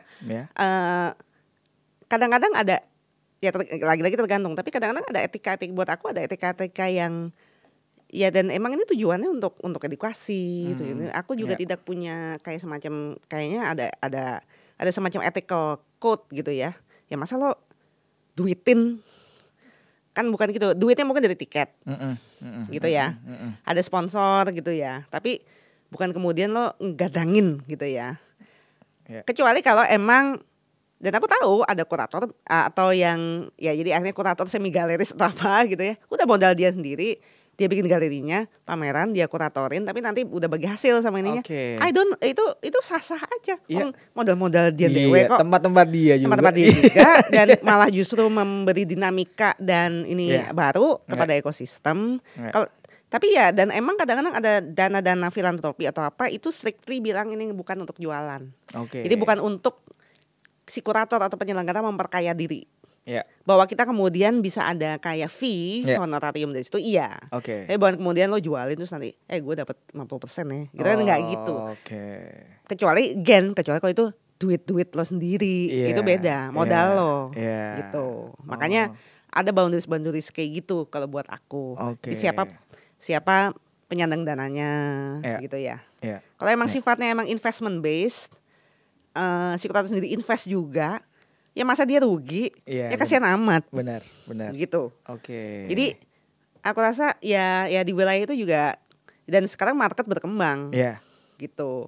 Ya maksudnya ya kurator juga masa rugi, masa kerja sosial kan enggak gitu ya. Kayak gitu. Kalau emang tujuannya ya market aja enggak apa-apa. Tapi kalau emang tujuannya ini dananya dari pajak rakyat atau grant atau apa, itu punya nature yang berbeda. Oke. Dan kita punya pertanggungjawaban audit gitu ya. Kayak gitu. Oke. Maksudnya untuk pertanggungjawabannya secara proyeknya gitu. Nanti kalau misalkan emang senimannya atau ternyata nanti ada kesepakatan di luar proyeknya, senimannya kong kali kong sama itu emang kuratornya ngenalin nih, tadi seniman yang ngasih masa ditolak kan enggak juga. Tapi aku rasa sih sebenarnya yang etika code of conduct ini memang belum juga terurai dengan jelas ya. Tapi kalau aku sih simpel aja gitu. Kalau aku emang banyak bergerak di bidang non profit karena dananya itu dana publik, ruang publik, terus filantropi, charity, gitu kan? Ya kayak misalkan masa lo gunain dana bansos buat lo buka gerai misue kan? Gitu kan? Kayak gitu-gitu aja sih. Tapi memang dulu tuh ada kayak mitos-mitos gitu dong. Iya, gitu, makanya aku nanya. Bener. Kurator jualan gitu. Tapi itu it's so 90s. Yes. It's so 90s dong. Iya. Gitu. Iya, oke. Tapi memang itu kenceng banget sih daerah itu. Dulu sempat ada omong isu itu kan. Kurator kok menjual, kurator kok ada persenan, ada gitunya kan. Jadi kayak ya itulah perdebatan yang di luar dari si ini ya. Kayak ya tugas kurator kan hanya ini harusnya gitu-gitu ya, biasalah pro kontra gitu ya. Ya karena dulu mungkin juga sumber dananya belum berkembang seperti sekarang. Betul. Itu kayak proyek sampingan mungkin ya. Gitu kali. Iya. Oke. Maksudnya buat aku juga nggak harus rumit juga. Oh siapa nih sumber dananya? Bukan, maksudnya ya lo nature project ini apa? Aku termasuk yang makanya kan di pemerintah aja sekarang tuh ada aturan-aturan main ya. Jumlah segini lo mesti tender. Kayak gimana? Di Singapura itu ketat banget kayak gitu. Oke. Gitu. Dana publik ya. Penggunaan dana publik gitu. Ya akhirnya misalkan ya di pemerintah ada sekarang kayak misalkan BLU, Badan Layanan Umum, di mana ya udah dana publik ini bisa dijadikan modal untuk kemudian misalkan sebuah museum atau museum pemerintah dia bisa sustain jadi bisnis model. Itu aja udah kayak gitu dong. Oke. Gitu. Nah, tapi kan bukan kemudian maksudnya si dana pemerintah nanti itu tadi, nanti gue bisa pakai ini buat gue bikin gerai misue kan? Enggak gitu. Iya. Benar. Oke. Jadi ya kayak gitu sih tuh. Oke. Tapi bahwa jadi kesannya kurator tuh charity work gitu. Iya. Aku sih nggak terima. Iya. Ya sosial atau ya kurator istilahnya udah kayak duluan. Iya. Ya lo kalau gitu tanya kolektor aja. Iya benar. Kolektor sekarang juga banyak jadi banget. Kurator. Enggak apa-apa. Iya. Ya. Oke, itu ada another thing ya, conflict of interest lain ya. Tapi ya wes lah gitu ya. Itu lagi kalau misalkan akhirnya ya senimannya atau nanti mau koreksi sendiri sih aku lihat sih gitu. Kolektor sendiri juga ada yang memang juga kemudian bukan semata kolektol. Kalau dulu ada istilah kolekdol ya. Ngedol. Sekarang mulai ada ya kolektor kemudian dia menjadi patron. Oke. Gitu. Oke. Sehingga dia kemudian ketika dia agak kemudian karena ini koleksi gue nih kurasi dan ini emang ini bagian dari kontribusi gue juga nih gitu ya nggak apa-apa. Iya. Gitu ya. Ya itulah sebenarnya kita masih seru. Gue sih ngeliatnya seru aja sih. Bukan harus dipusingin gitu ya. Emang ya kita nih masih lagi membangun sama-sama kok gitu ya. Jadi tinggal berdialognya gimana. Dan kemudian juga kadang-kadang fungsi kritik juga, kritik membangun apa enggak gitu-gitu. Nah, kritik sendiri it's another thing. Gitu ya. Karena memang tadi si asumsi-asumsi ini kan bergulir karena makin mungkin yang sifatnya minimnya informasi kali sih Mbak. Bahwa tentang detail dari kurator itu sendiri, peran kurator ya kan. Karena ya itu dengan kurangnya informasi jadinya ada asumsi-asumsi lain, spekulasi-spekulasi yang jadi bergulir gitu. Jadi ya ada misinformasi akhirnya gitu. Ya nggak apa-apa, itu kan opini publik ya, gitu. Tapi kan tadi adalah penjelasan dari Mbak Wawa, perspektifnya bahwa ya ada perspektif yang seperti ini yang Mbak Wawa lakukan gitu, bahwa kalau ada pendanaan dari yang contohnya tadi filantropi itu ya tidak berpikir bahwa komersil gitu ya. Etikanya memang kan dia tujuannya bukan untuk komersil. Gitu. Okay. Tapi bahwa kemudian sekarang udah ada model-model sustain, model-model bisnis yang antara baik seniman, kurator, galeri segala macam yang akhirnya menemukan kesepakatannya dan bisa sustain, ya fine aja. Bagus malah. Masa kita kan juga bukan kemudian kayak pekerja seni itu menderita gitu kan. Enggak gitu ya. Itu nashar banget. Kita kan udah bukan nashar udah beda era juga. Nashar pada gak tahu nih nanti kita ngomongin nashar lagi nih. Itu era jauh lagi tuh. Itu era jauh lagi ke yang mitos.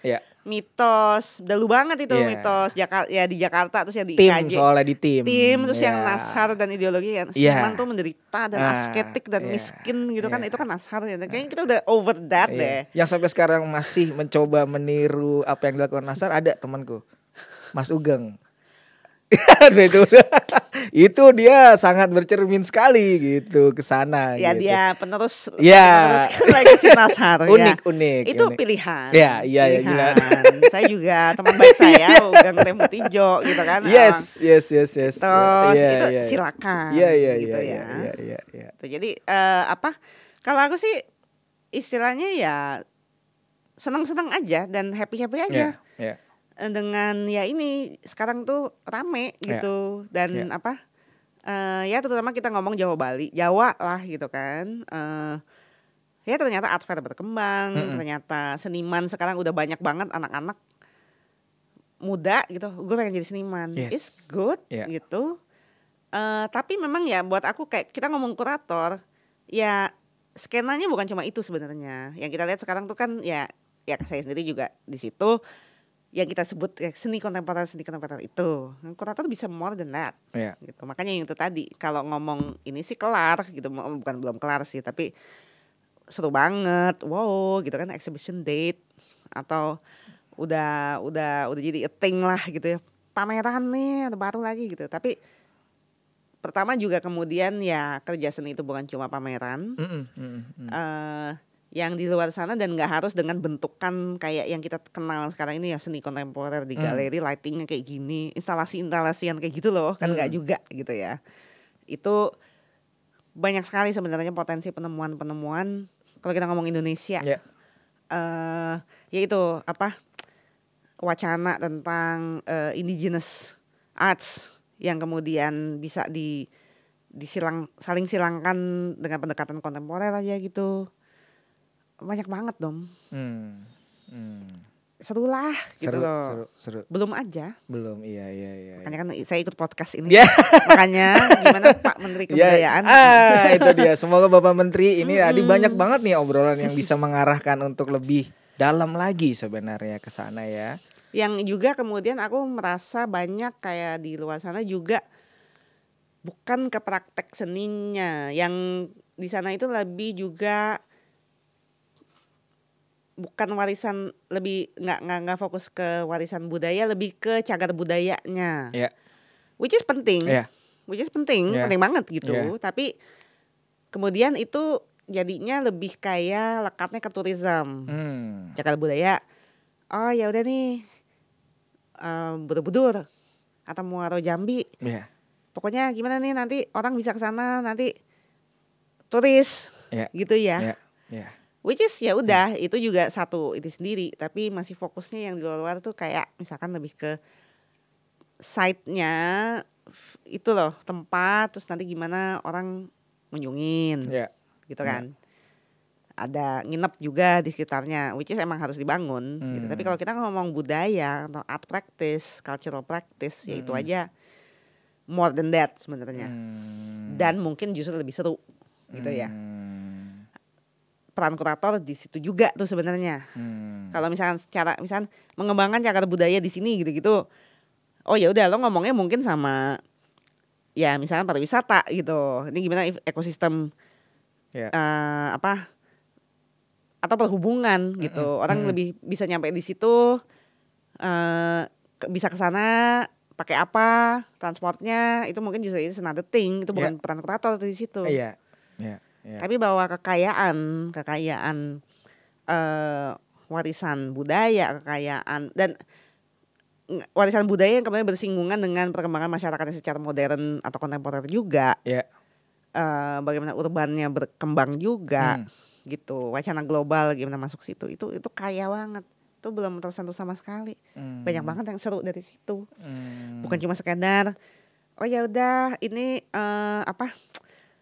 viral TikTok joget-joget di Muara Jambi gitu ya, bukan cuma itu gitu loh. Kayak gitu. Gue udah nyebut-nyebut apa aja tuh. Banyak banget, iya bagus Kak. Soalnya Muara Jambi itu yang lagi kemarin di up. Soal ada performance di sana, ada mappingnya. Jadi lumayan tuh di luar dari Pulau Jawa yang lagi di up tuh ya. Muara Jambi itu. Yang ada situs-situs itu kan ya di sana itu. Iya. Ya maksudnya itu penting dan itu makanya itu juga wacana pelestarian dan segala macam itu juga berlaku di situ ya. Betul. Gitu. Tetapi something yang lebih intangible gitu itu juga banyak gitu. Iya. Gitu. Oke. Mungkin ya inilah dengan adanya si nanti Kementerian Kebudayaan itu bisa lagi digali lebih dalam. Semoga ya. Karena kan ini udah lepas atau berdiri sendiri artinya bisa lebih dalam lagi dan bisa memfokuskan tadi apa yang udah diutarain kita obrolan tadi. Gitu. Karena potensinya besar sekali kan. Potensinya besar dan kalau buat aku ya tanpa bilang bahwa pelaku seni budaya harus menderita, tetap maksudnya kita juga penyejahteraannya juga tetap harus dikembangkan, sustainability dan segala macam. Tapi bahwa wacananya itu bukan cuma soal wacana ekonomi gitu ya, bukan cuma soal gimana biar lebih banyak orang datang gitu, jual tiket, bukan itu gitu. Tapi juga bahwa kalau gue nih Dom, kenapa ngomongin kuratoran atau apa ya? Maksudnya ya gue sebagai pelaku seni, pelaku budaya atau ya inilah gitu ya, dengan jadi kurator segala macam gitu-gitu tuh. Ya gue masih believe sih ya, masih percaya bahwa seni itu memperkaya jiwa, memperkaya masyarakat itu secara something imaterial gitu ya. Nah, whatever, mau katakanlah buat spiritual deh. Entah itu wawasan, tapi buat gue dia itu memerdekakan. Nah, itu yang udah abstrak tuh, Dom. Gak tahu nih. Ini susah tuh dibuktiinnya gimana tuh gitu. Jadi kita tuh merdeka gitu jadi orang gitu ya. Seni itu memberikan itu gitu ya, memberi makna gitu. Gue nggak ngerti tuh itu KPI, kalau ngomong KPI itu sekarang gimana? Nggak ngerti itu. Itu yang paling sulit dibuktikan memang. Itu yang paling sulit dibuktikan, tapi itu sesuatu yang gue percaya. Gitu. Karena buat gue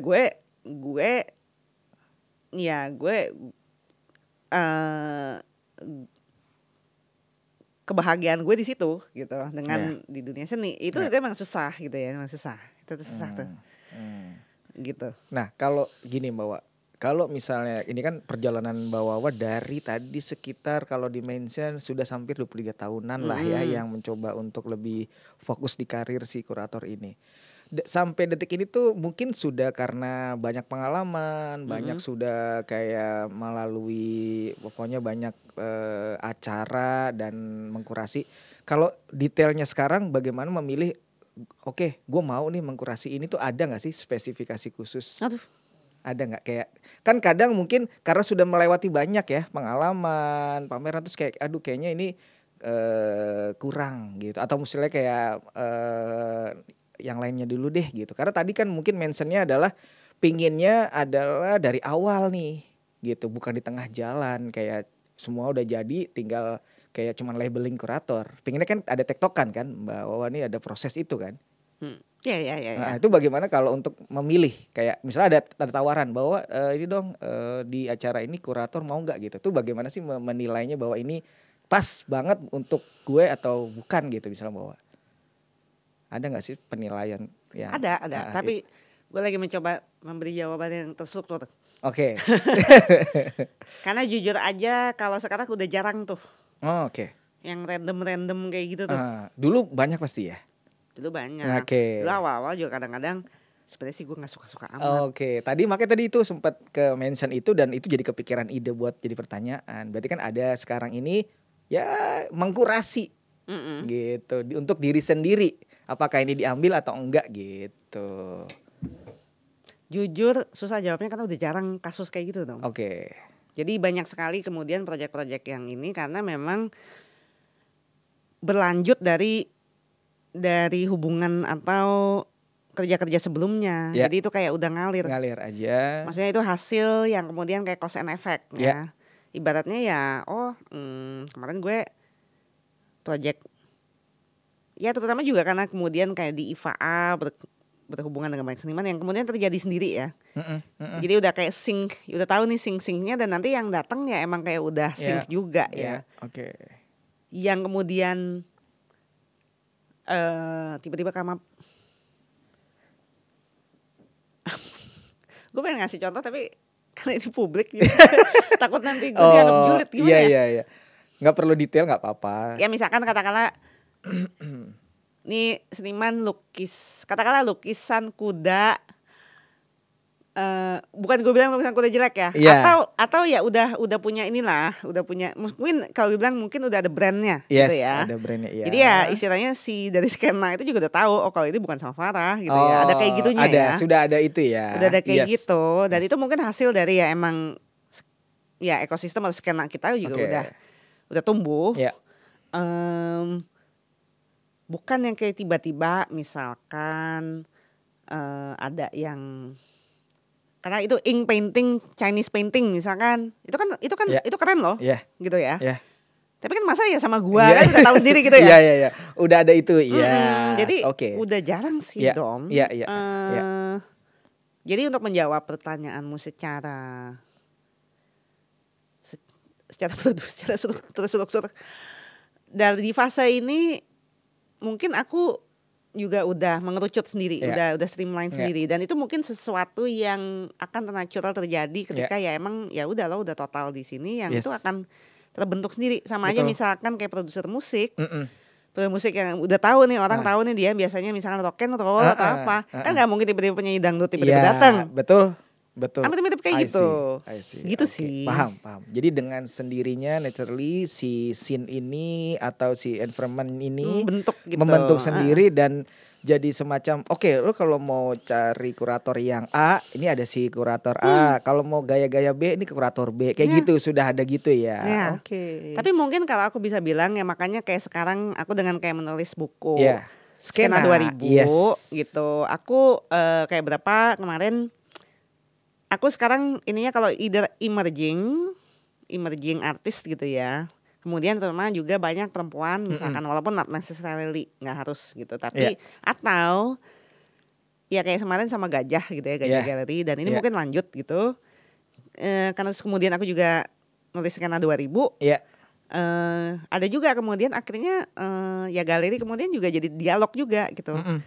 Ya asik juga nih ya, ini kan udah 20 tahun nih dari yang seniman-seniman yang aktif di awal 2000 udah bisa dibaca kesejarahannya. Terus Farah kemarin tuh bikin skena 2000. Nah kemarin kayak aku bikin Notice by Nature yang kemudian di Gajah Gallery di Jogja terus ke Singapura.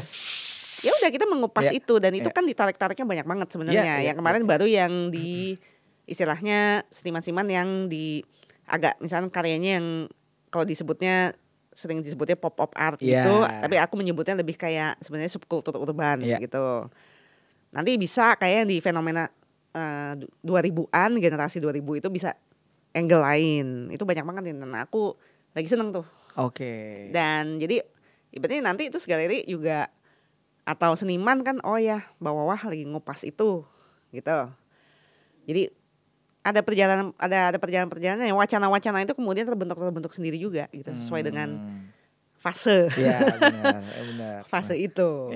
Kayak aku sekarang emang lagi ini banget lagi ya into juga ya. Ini udah 20 tahun dari milenium ketiga kita ini. Gue sendiri memulai di awal 2000-an, nggak lama setelah reformasi, terus udah gitu ya ibaratnya kita bareng-bareng nih kan. Ya rekan-rekan yang sebenarnya juga seperjuangan. Mungkin ada yang kayak misalkan kayak circle-nya Hahan gitu-gitu kan yang 10 itu banyak 10 tahun lebih ini ya. Aku jadi dulu aku juga tuh yang kita aku yang kurasiin terus kita yang hihihi gitu kan pameran di Nadi segala macam sampai akhirnya mereka udah jadi ya udah jadi gede banget gitu sekarang gitu. Tapi enaknya juga kemudian kita bisa merevisit sejarah itu lagi. Terus ngelihat relevansinya atau perkembangan lo sekarang gimana gitu. Jadi aku lagi into banget sih dengan generasi 2000-an dan itu persinggungan tuh antara nih gue, kalau aku kan lahir 75 aku Gen X ya. Oke. Sedangkan misalkan kalau kayak yang 10 tahun di bawah tuh atau yang itu udah masuk milenial tuh. Milenial awal ya.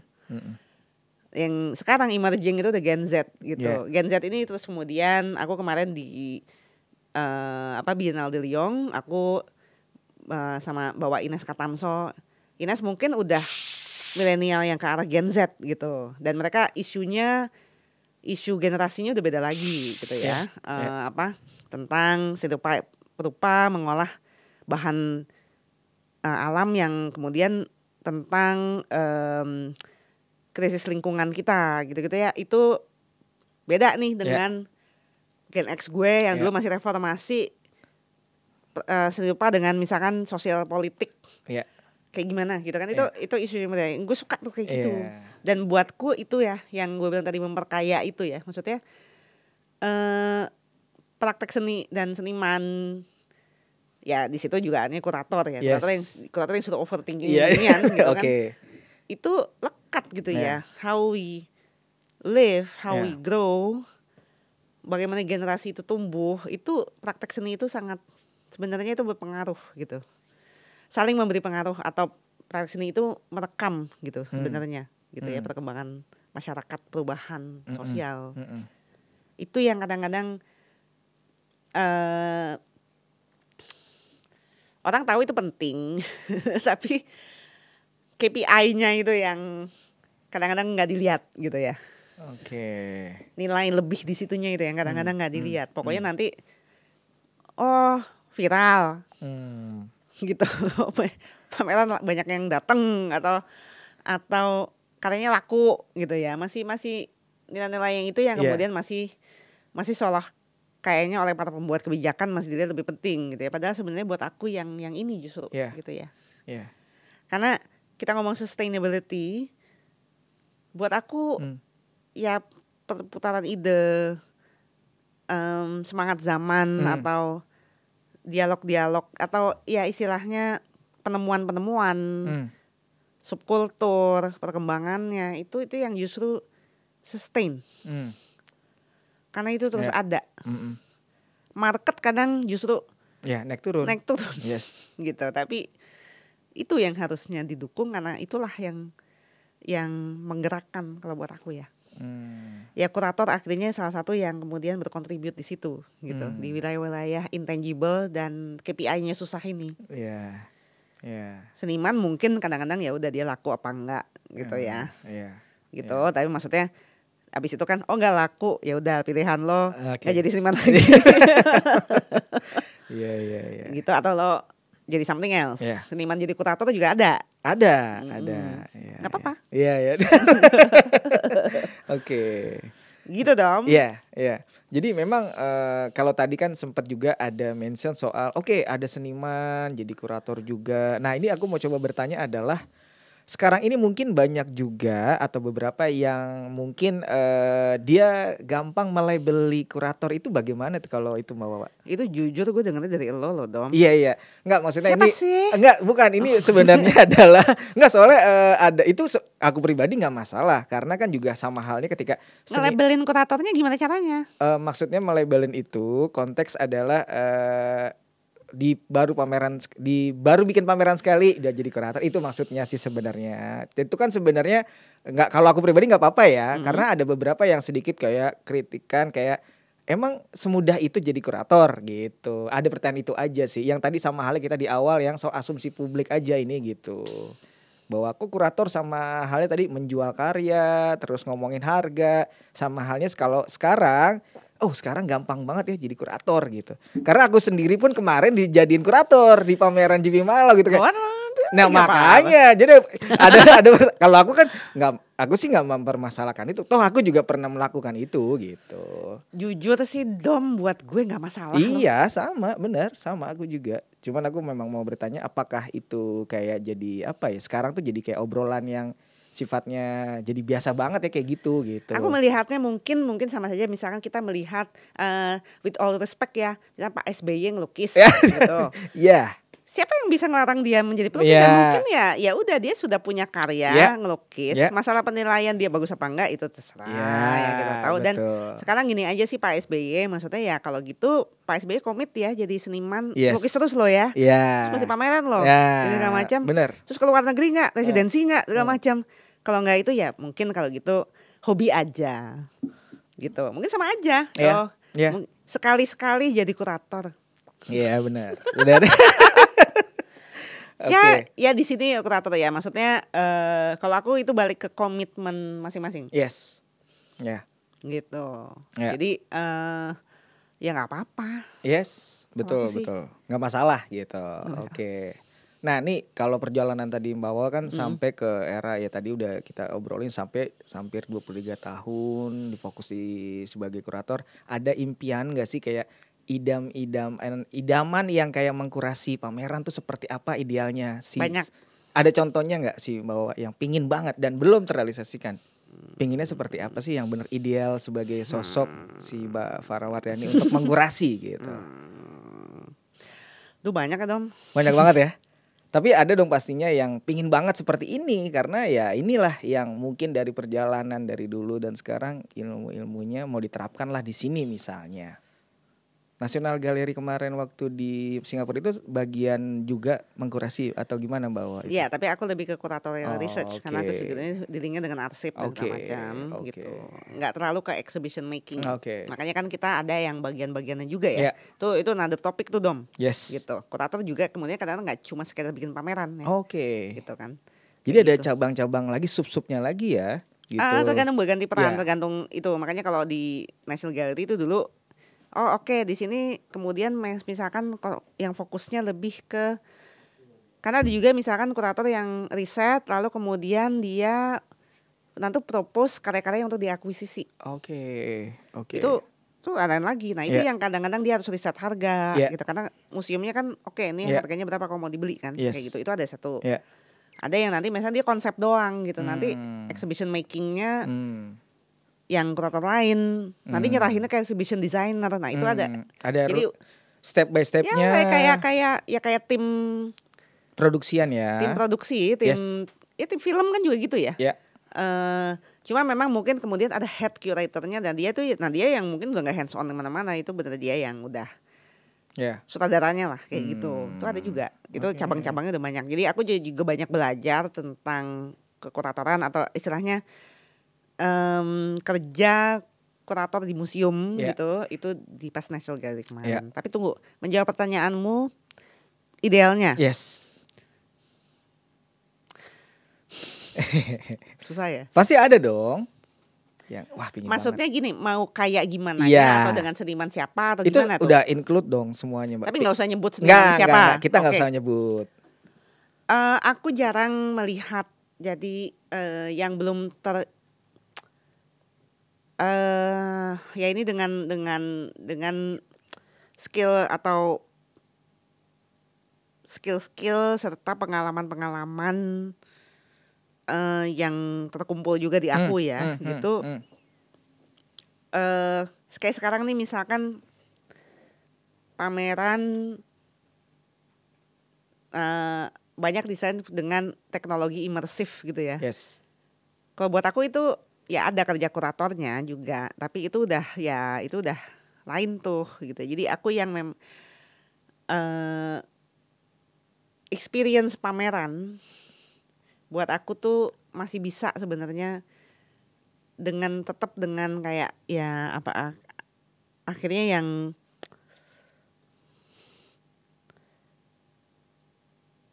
kualitasnya memang beranjak dari melibatkan ya unsur-unsur praktek seni serta mungkin kalau misalnya itu permusiuman serta pengarsipan itu sendiri itu belum banyak yang total di sini. Jadi kayak misalkan ya buat aku sih either kayak emang kalau di seni kontemporer ya udah kita bekerja dengan seniman lalu dia di commission dia bikin beberapa instalasi ya udah itu pameran seni karya-karya seni yang seperti yang kita lihat tuh ya. Kalau lihat museum kemudian ini pameran benda-benda di kaca koleksi gitu. Terus nanti kadang-kadang sekarang udah mulai ada yang arsip-arsipan gitu ya. Tapi jarang yang kemudian emang bisa menggabungkan semua itu dan ngomongin sesuatu yang sangat meaningful dan memang harus dilaksanakan seperti itu buat aku masih jarang. Totalitas seperti itu. Nah, orang datang itu memang lo ke situ lo lihat sejarahnya dari wacana ini atau ya tema ini.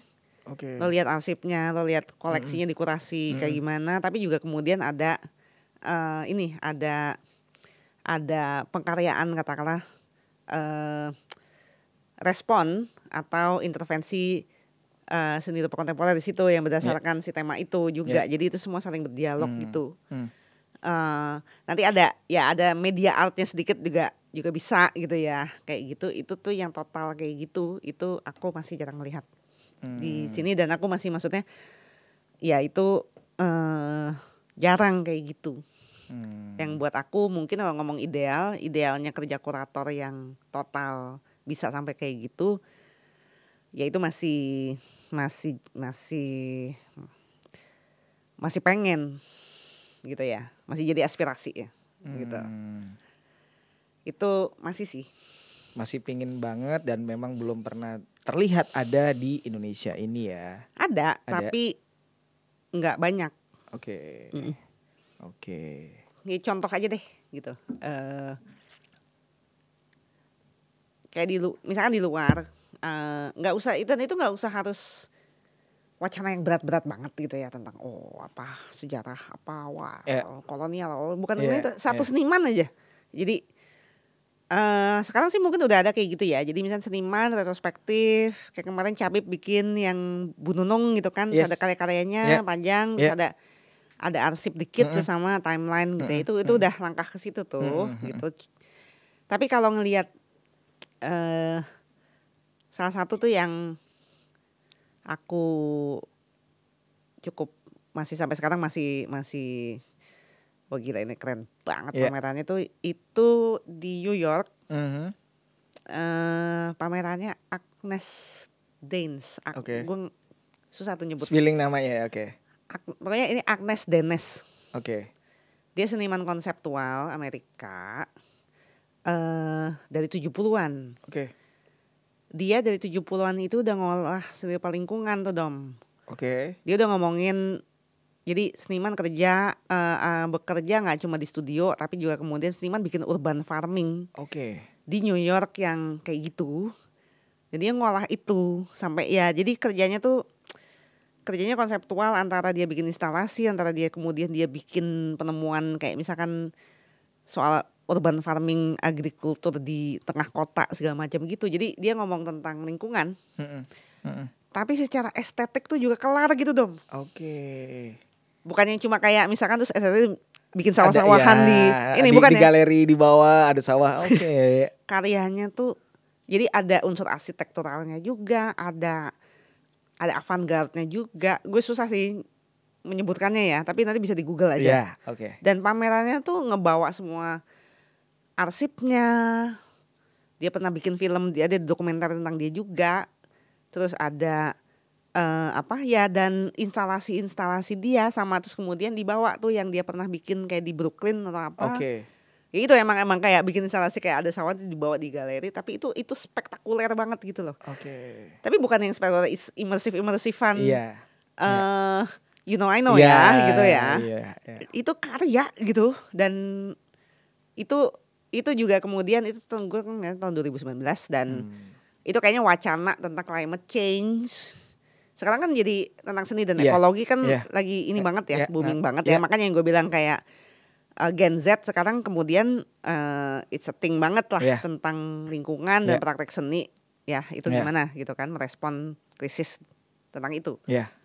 Dia udah mulai dari dulu dan itu juga yang kemudian ya gue keluar dari situ selain gue itu gede-gede gitu ya dan bagus estetik itu tetap kelar dong.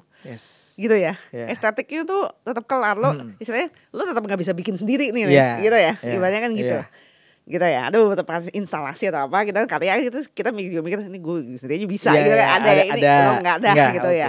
Spektakuler benar. Dan keluar dari situ tuh yang gue juga mau gila sebenarnya sekarang gue nyadar tentang itu memberikan wawasan baru ke gue tentang ya sebenarnya peran perupa praktek seni hubungannya dengan ya istilahnya peran seniman itu sendiri dan dengan lingkungan dan konsep dia apa tentang itu matters banget apalagi di era sekarang ini apalagi setelah Greta Thunberg lah segala macam kayak gitu ya. Itu yang pameran terakhir yang menggugah kayak gue gitu. Nah itu sampai sekarang belum pernah lihat ya. Yang kayak gitu ya dan Nain juga siapa belum tahu gitu ya kalau di sini gitu kan kayak gitu tuh. Oke, berkesan banget itu soalnya ya. Jadi memorable amat. Estet lo selfie juga kece. Ya, selfie udah deh. Kece deh lo gitu ya. Tapi juga bukan cuma soal itunya tapi emang ya itu habis itu iya ya. Ini nih zeitgeist baru nih. Tentang ya itu seni rupa dan ekologi gitu kan. Kayak gitu. Mungkin ke situ ya. Jadi yang emang pameran yang ya itu dia lengkap gitu loh.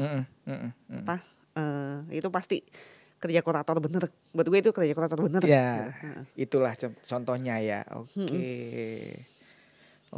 Gila nih kita kalau ngobrol gini panjang banget Mbak Wawa ya. Oh ya.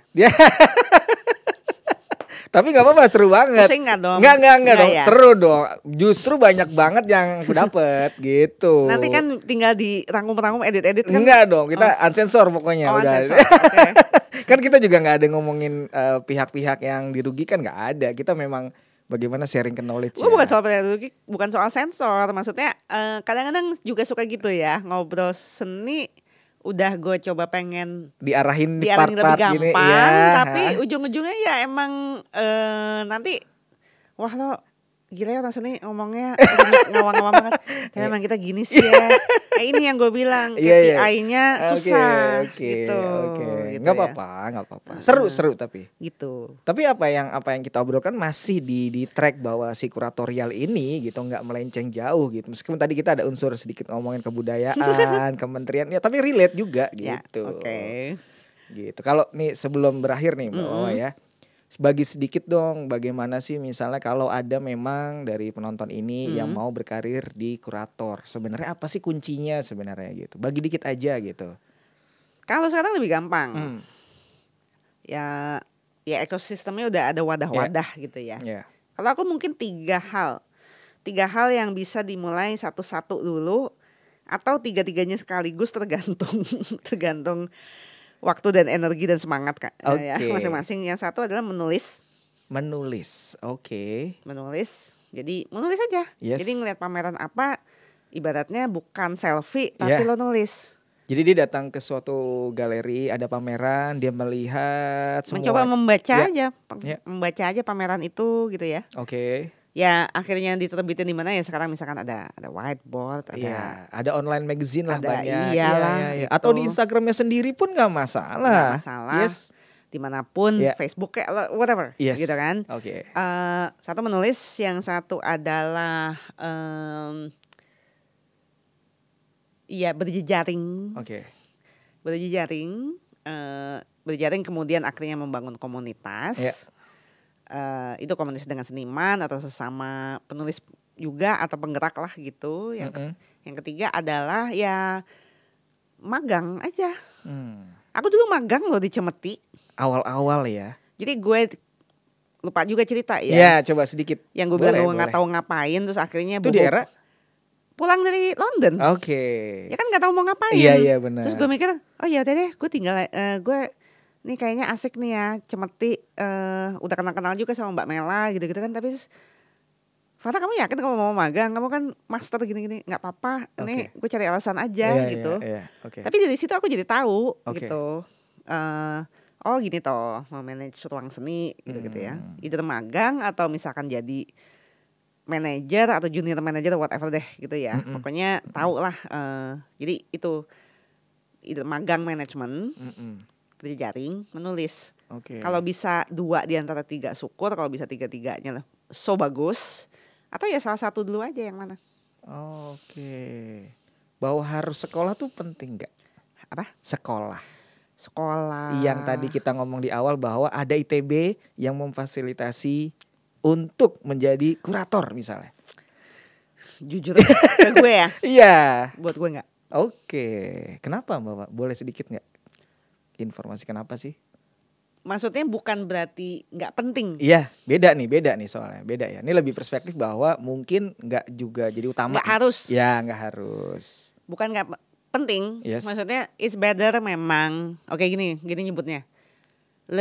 Memang itu akan baik. Yes. Lebih baik. Ya. Yeah. Gitu. Karena ada pembekalan di situ. Dan not necessarily sebenarnya harus kayak si S2 kurator ITB itu ya atau apa. Bisa juga misalkan berasal dari ilmu FISIP atau komunikasi, sebenarnya udah ada bekal-bekal sendiri ya. Ada teori-teori kebudayaan gitu ya atau apa, itu desain aja juga bisa gitu ya sebenarnya gitu kan. Ada pembekalan di situ memang lebih baik. Tapi bahwa kemudian sebenarnya dunia seni ini masih sangat buat aku ya. Yeah. Enaknya itu sangat dunia kreatif dan itulah gitu, terbuka dengan orang-orang ya udah bermodal semangat, passion dan modal sosial kultural yang terbangun dari learning by doing dan bekerja sama. Aku rasa sih bisa loh. I mean come on gitu ya, maksudnya kan. Dan hari ini juga ya. Hah? Hari ini kan artikel bisa di mana-mana, jadi bisa kayak diakses gitu loh. Iya. Maksudku ya makanya aku bilang 3 tadi ya, gitu ya. Penting banget. Kan lo dari katakanlah ini anak apakah backgroundnya apa nih? Misalkan dari desain. Something yang totally lain deh ya. Yeah. Ekonomi. Kimia. Kimia. Oke. Gitu ya. Wah udah deh, gue ternyata gak mau jadi apoteker nih gitu. Gue pengen katakanlah ya oke deh, mungkin ngayal-ngayal jadi kurator, tapi pokoknya gue pengen kontribut di dunia seni. Gue pengen gimana cara masuk ke dunia seni, masuk dulu deh gitu. Ya itu 3 itu tadi. Ya mungkin itu magang dulu. Magang dulu. Yang paling gampang mungkin lebih ke tadi nulis, datang ke pameran. Ini kan perspektifnya dia kan, melihat pameran gitu. Sama ya, banyak baca, banyak datang ke pameran ya, banyak ya harus aktif gitu. Ya apa lo datang emang harus lihat gitu. Ya masa sekarang mau jadi kayak misalnya jadi sutradara nggak pernah nonton film? Iya. Kan gitu aja. Iya, betul. Orang sutradara film aja ada yang juga bukan sekolah film kok. Iya. Apalagi toolsnya sekarang banyak ya. Iya. Betul. Itu.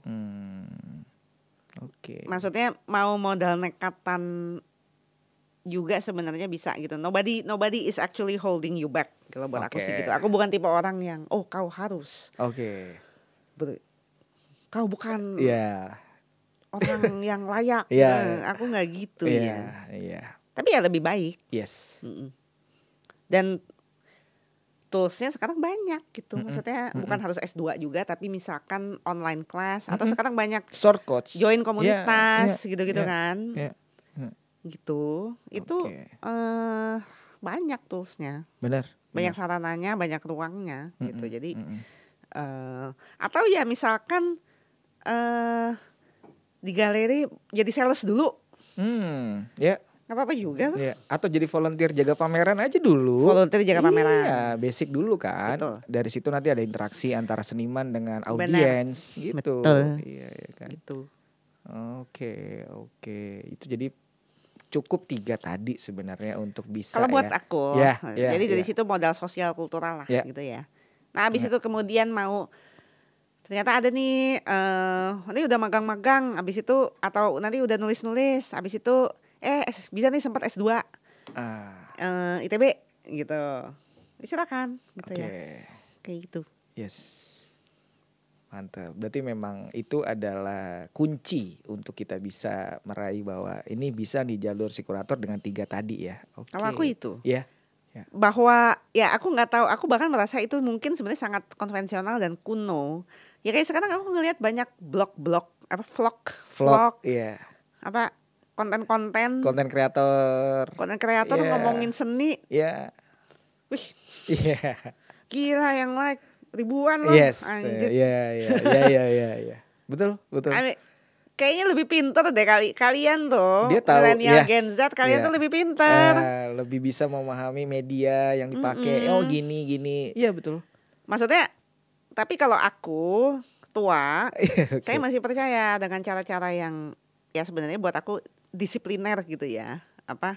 Menulis gitu. Aku masih percaya dengan tulisan gitu ya. Bukan cuma kemudian ya kayak inilah, kayak anak-anak teman-teman buku seni rupa gitu ya, mereka nge-konten juga, nulis juga. Kayak gitu aja. Jualan buku juga. Endingnya jual buku gitu. Gue gak tahu Huhum backgroundnya apa. UGM apa? Aku kurang tahu dia. Iya. Aku lupa. Tapi UGM dia. Aku juga pikir. Ada bukan dari isi gitu. Iya, bukan dari isi maksudnya. Benar. Iya. Dan bisa dan followernya banyak. Dan medianya udah tersedia, dan makanya maksudnya kalau nanya aku masih believe yang itu. That is the old ways gitu. Silakan dilakukan, tapi dilepas dari itu caranya sekarang buat yang lebih muda-muda udah banyak banget. Atau mungkin kadang-kadang terlalu banyak jadi ini ya. Bisa jadi karena terlalu gampang mendapatkan informasi dan sering jadi lupa karena terlalu gampang sekarang kan, tinggal scroll gitu. Makin banyaknya informasi yang dimasuk mungkin gak ada yang nempel. Mungkin ya. Oke. Mungkin. Ya kalau the old ways is buat aku gitu deh. Iya. Oke. Nih sebelum berakhir banget ada informasi dari Mbak Wawa yang soal tadi buku, boleh dong dipromoin dikit. Iya, jadi aku baru aku dan penerbit Gang Kabel baru merilis cetakan kedua. Jadi cetakan kedua, cetakan pertama tahun lalu. Jadi ini sekarang bukunya sama isinya tapi udah di second print.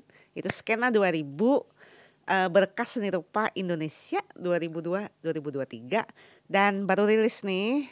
Jadi bisa either follow penerbit Gang Kabel, ada IG-nya Gang Kabel, atau ya udah ada di gerai-gerai lingkar-lingkar seni.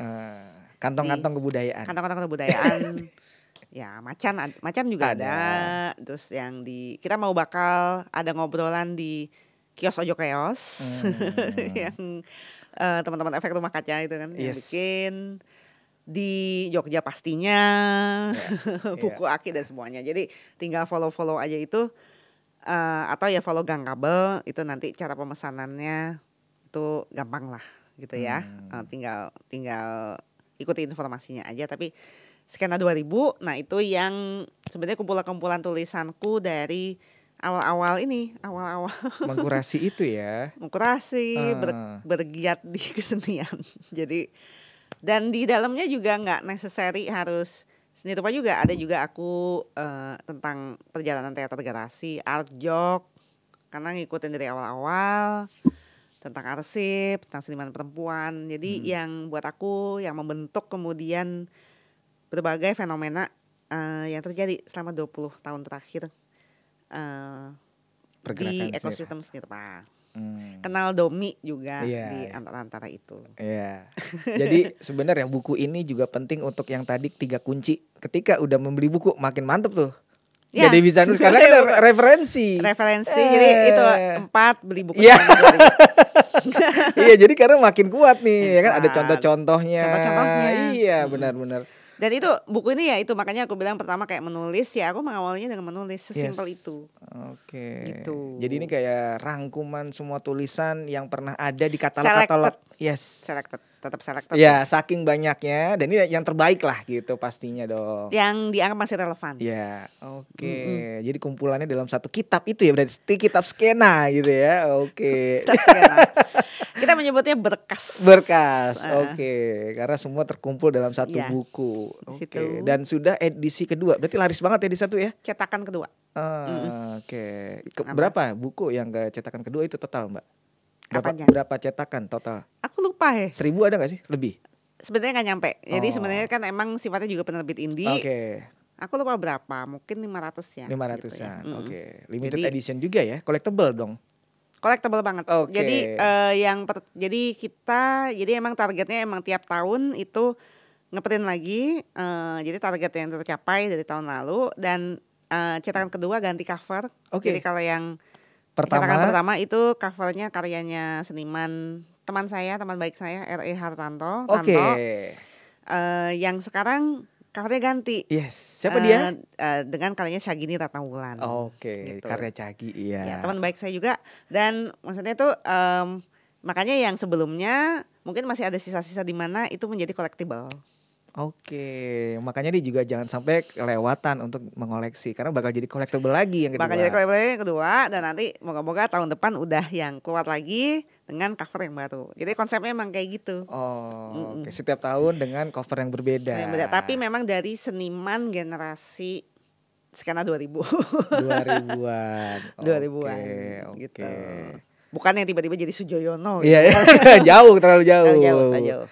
Oke, karena juga ini kan apa yang sudah pernah dilewati sosok si Mbak Farah Wardhani ini coba dirangkumkan dalam si buku itu yang skena 2000 itu. Makanya ini tadi di situ cerita soal selected tulisan-tulisan dari pengalaman sosok Mbak Farah Wardhani untuk menulis jadi kuratorial itu ya. Oke. Ada lagi informasi yang mau dibagi mungkin Bawa? Apalagi ya? Kalau misalnya mau bertanya soal apapun boleh gak sih kontak secara pribadi ke Mbak Wawa? Paling ya aku ya DM di IG ya paling. Iya, itu boleh ya itu ya. Farah Wardhani. Itu boleh ya. Boleh. Kayak cuma kalau misalnya jawabnya suka-suka slow response karena wirawiri ya maaf aja. Ya, tapi ya sebisa kalau mungkin IG, dijawab ya. Aku sosial medianya cuma itu Farah Wardhani. Gitu. Oke. Jadinya ya apa? Mungkin pesannya sih sebenarnya profesi kurator ini masih cukup niche. Bukan yang kemudian kayak tadi kita ngobrolin juga ya Dom. Bukan yang kemudian kamu buka kayak Jobstreet atau Indeed atau LinkedIn sekarang, LinkedIn tiba-tiba ada lowongan. Itu bukan gitu ya. Itu sesuatu yang emang bagian dari apa ya pilihan lo kalian emang kalau tertarik jadi kurator ya itu sebenarnya ya sejauh mana berdedikasi ke turut mengembangkan si skena kesenian kalian itu gitu. Apa bagian dari totalitas itu sebenarnya, bukan yang kemudian oke Mbak jadi kurator terus nanti saya mau ngelamar kerja di sini, saya nggak bisa jawab itu. Gitu. Karena memang tidak ada informasi detail bahwa dicari kurator tuh jarang sekali. Jarang, gitu ya. Kalaupun ada masih kompetitif gitu ya. Iya benar. Oke. Tetapi ketika yang anehnya, yang ketika aku kemudian ya itu, even ketika dulu juga sebenarnya kalau jawab yang kayak dulu kamu ngasih contoh yang awalnya udah jadi sok-sok jadi kurator, gue juga dulu gitu sih dong. Iya. Tapi habis itu bergulir sendiri gitu. Dan ini adalah sebuah profesi atau dunia yang menyenangkan. Lebih banyak seneng, lebih banyak manfaatnya daripada mudarat. Banyak bermanfaat untuk orang ya kan, untuk skena tadi, komunitas. Iya. Dan menyenangkan. Oke. Karena tadi bisa stress release juga bahwa ini bagian dari kita berbakti buat orang banyak ya. Iya, ada keterlibatannya banyak, modal sosial kultural yang akhirnya yang bermain di situ gitu. Dan mungkin ya sebenarnya juga karena apa ya? Ya kita ngomongin praktek seni, ekosistem seni itu sendiri ya sebenarnya tuh buat aku selalu produksi pengetahuan bersama, belajar bersama dan berjejaring, dan yang itu kayaknya juga tidak didapat di banyak hal-hal yang tidak didapat di profesi-profesi kerja-kerja korporat gitu. Iya, Gitu. iya. Spesial ya istilahnya ya. Oke. Kalau tertarik ya. Kalau berani dan tertarik silahkan. Silakan. Tadi udah ada banyak kisi-kisinya. Hanya 4 poin sebenarnya. Oke. Nih bahwa aku tuh kalau ngobrol gini kadang suka lupa waktu gitu-gitu kita nih ya. Tapi kita nggak apa-apa ya, kita nanti ada next episode lagi ya. Karena seru banget sebenarnya obrolannya. Iya dong. Iya, karena ini tadi sebenarnya basic informasi tentang bagaimana kuratorial ini melakukan tugasnya, bagaimana detail dari apa sih yang dimaksud dengan kuratorial dan apa sih detail-detail kerjaannya gitu. Tadi sudah dijabarin detailnya sama Mbak Farah Wardani. Dan makasih banget sama-sama udah mampir ke podcast ini, ke DPP, karena ini aku ada nunggu banget momen bisa hadir bahwa makanya aku selalu nanya bisa kapan gitu. Karena profesi kurator itu tadi yang memang banyak atau mungkin tidak informasinya tidak kita dapat deh di sosial media juga jarang, di Google juga lebih banyak seniman ya. Iya, banyak banget karena memang dari kemarin-kemarin pun kalau di DPP ini banyaknya akhirnya juga kita mengundang seniman begitu. Nah, kurator ini yang penting banget untuk dibagiin juga informasinya. Siap. Gitu. Terima kasih banget. Semoga bermanfaat. Ya, semoga dong. Pastinya bermanfaat banget karena memang kayaknya baru kali ini podcast yang detailin tentang kuratorial, kurator itunya gitu. Jadi detail kurator.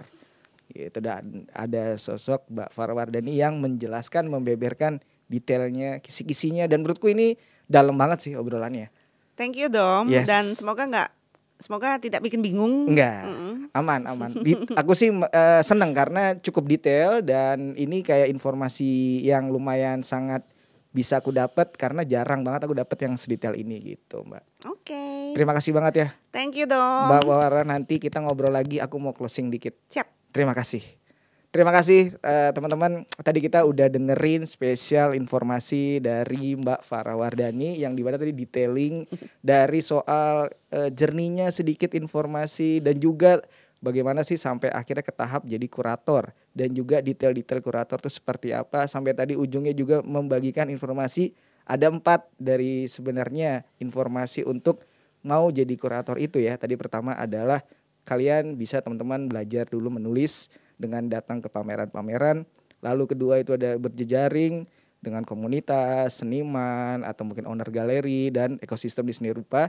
Dan yang ketiga itu bisa kalian misalnya mencoba kayak lebih ini ya. Kalau 3 tuh mungkin magang. Ya istilahnya kalau tadi kan basic magang belajar itu mengelola. Iya bingung ya. Mungkin dari volunteer dulu aja Mbak. Betul. Lebih ke paling gampangnya nih ada pameran, coba cari informasi untuk jadi jaga pameran gitu. Itu paling basic gitu. Karena dari situ nanti kenal banyak ekosistem, kenal orang-orang di sana.